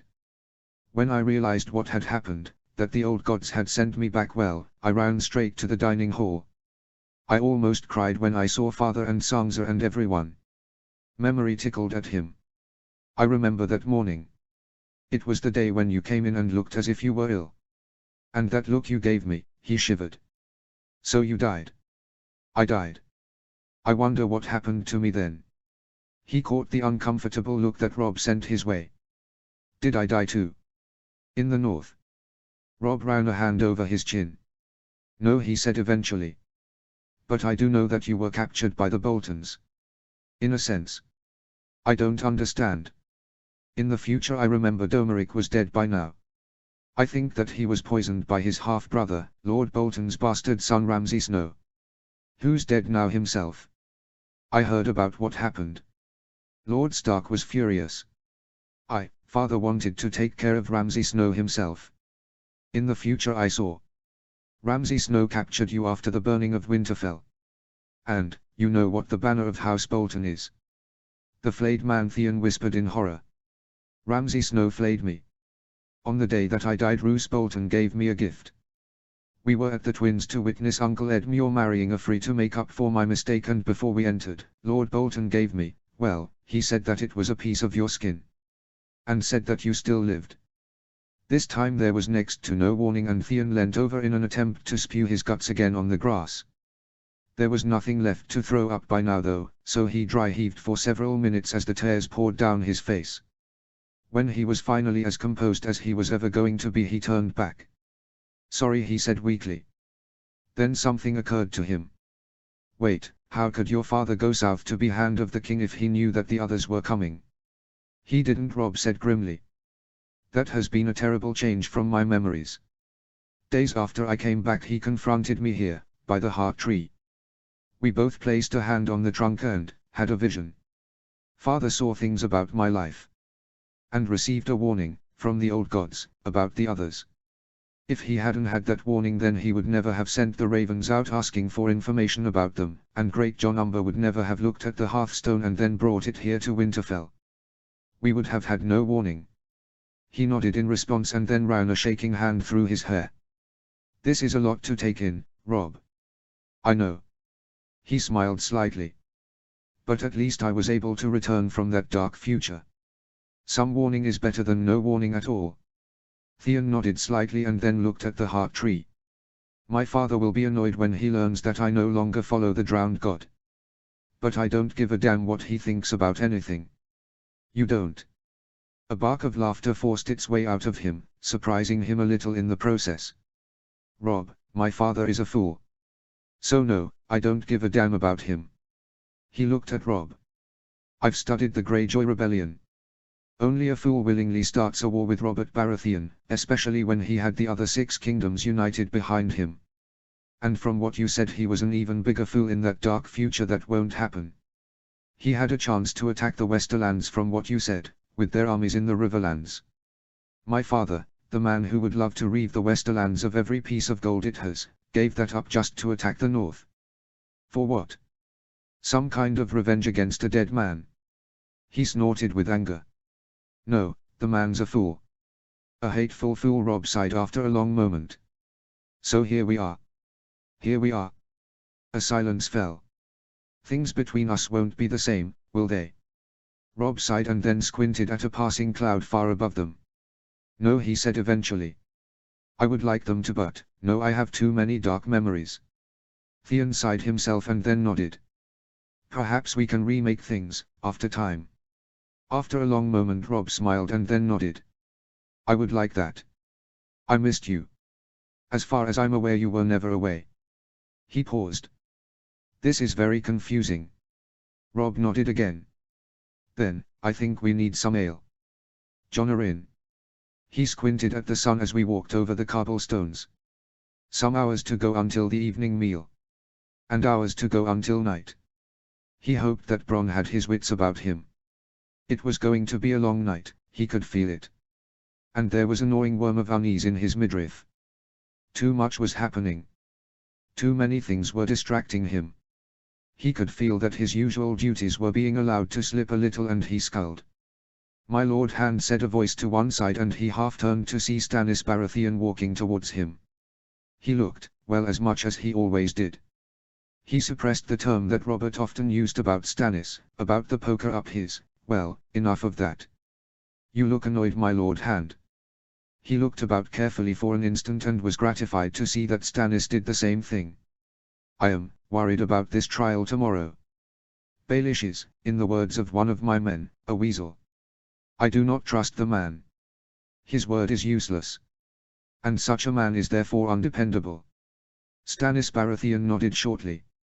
I was on my way to see you with word of Baelish's further corruption. Inspection of his books has revealed that there were no fewer than a dozen pursers in the king's navy in his pay. A dozen. The last word was almost spat out in the nearest that Stannis Baratheon ever came to an outright fury. This is ill news, Jon sighed. So many. So many. All giving short rations or skimming off the top whenever they could when it came to provisions meant for the fleet. Something sparked in the back of his mind and he paused and rubbed his chin with a finger. Could that be classed as treason then? Stannis sent a brief smile in his direction. It might well. Which is why I wanted to tell you about it. If you might explain as we walk. I have to go to the September of Baelor. The High Septon wishes to see me. The other man's eyebrows went up. About what? He did not say, except that the matter was urgent. Stannis frowned for a moment. Do you think that this relates to Baelish? That was a good point. I know not. Then I shall accompany you, if you do not mind. Jon thought about it for a moment as they walked and then nodded. Please do. They found the High Septon waiting for them at the steps of the Great September itself, and John narrowed his eyes a little as he looked at the man. He'd never liked the High Septon. The man was a large, sweaty, obsequious toady, and that was on a good day. And judging by the way that the man was wringing his hands and shifting from side to side at the very sight of John and Stannis, today was not a good day. "My Lord Hand." "Lord Baratheon," the High Septon said, almost knotting his fingers together. "Thank you for answering my call. There is something you need to see inside. Something strange."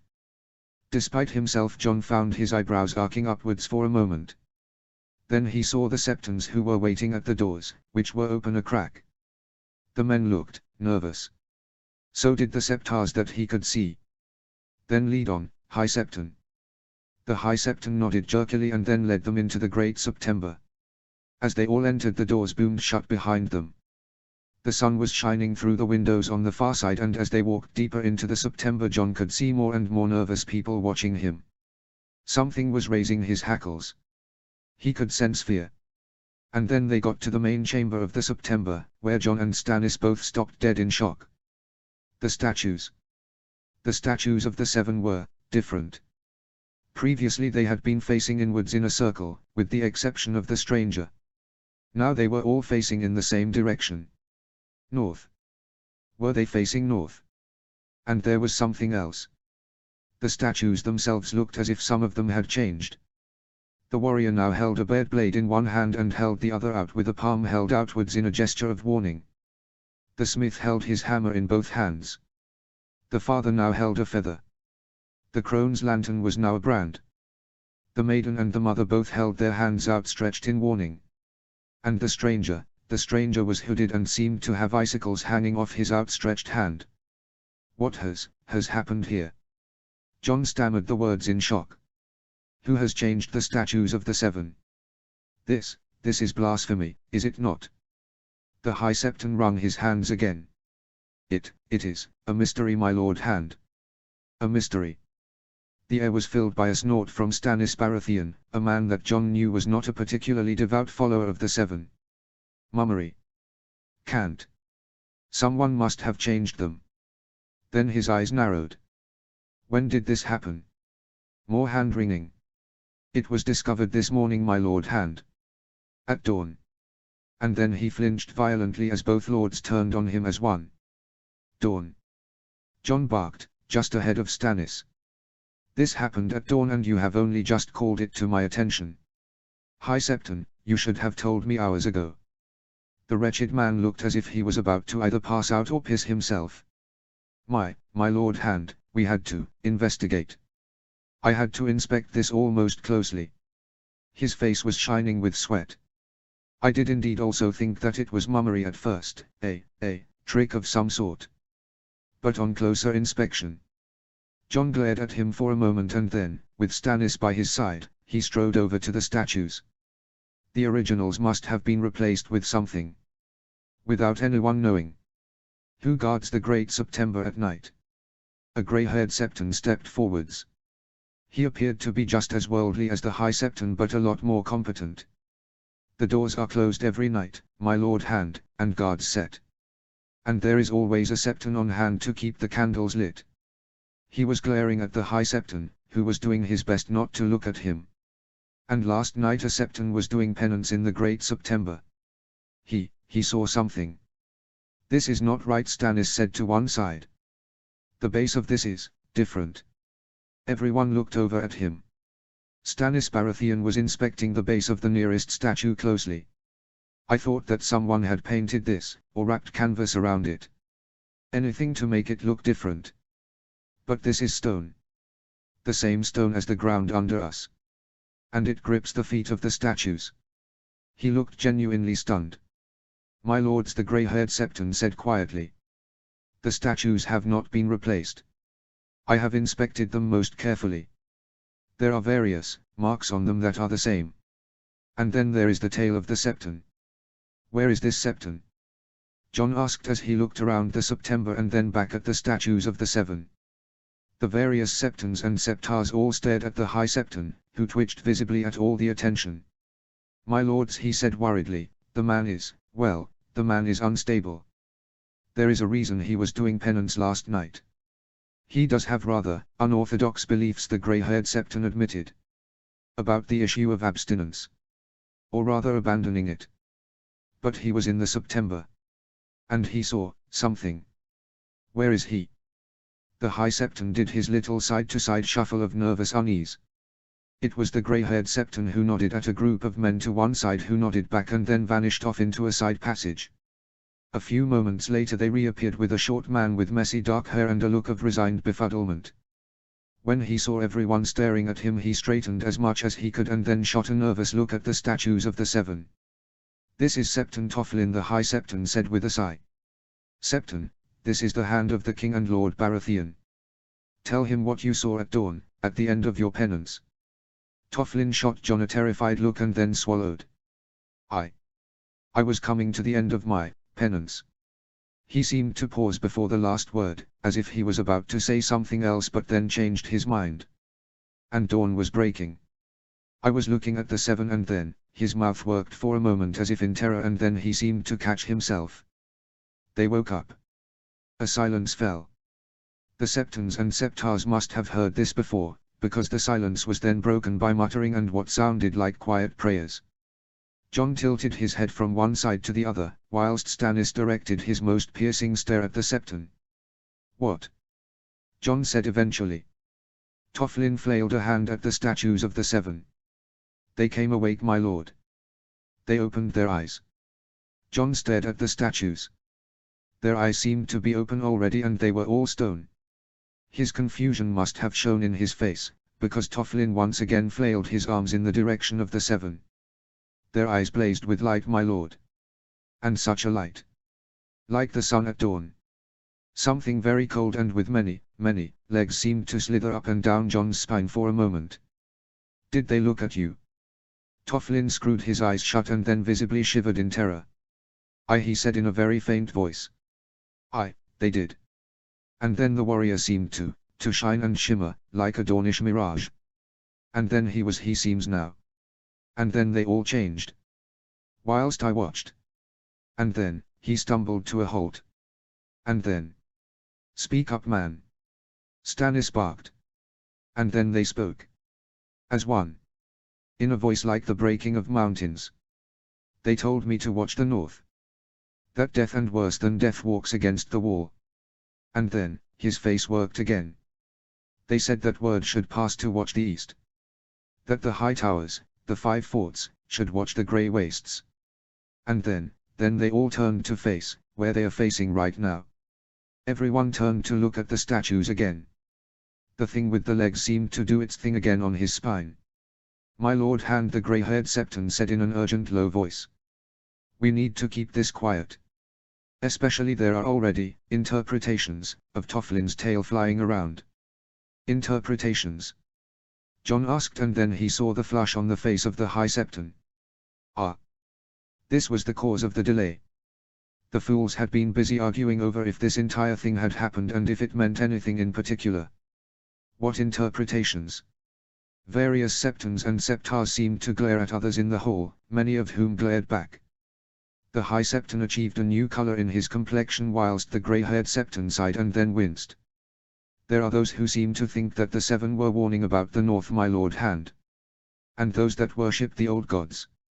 Jon stared at the man and then rubbed at his forehead in exasperation. This was why he hated priests.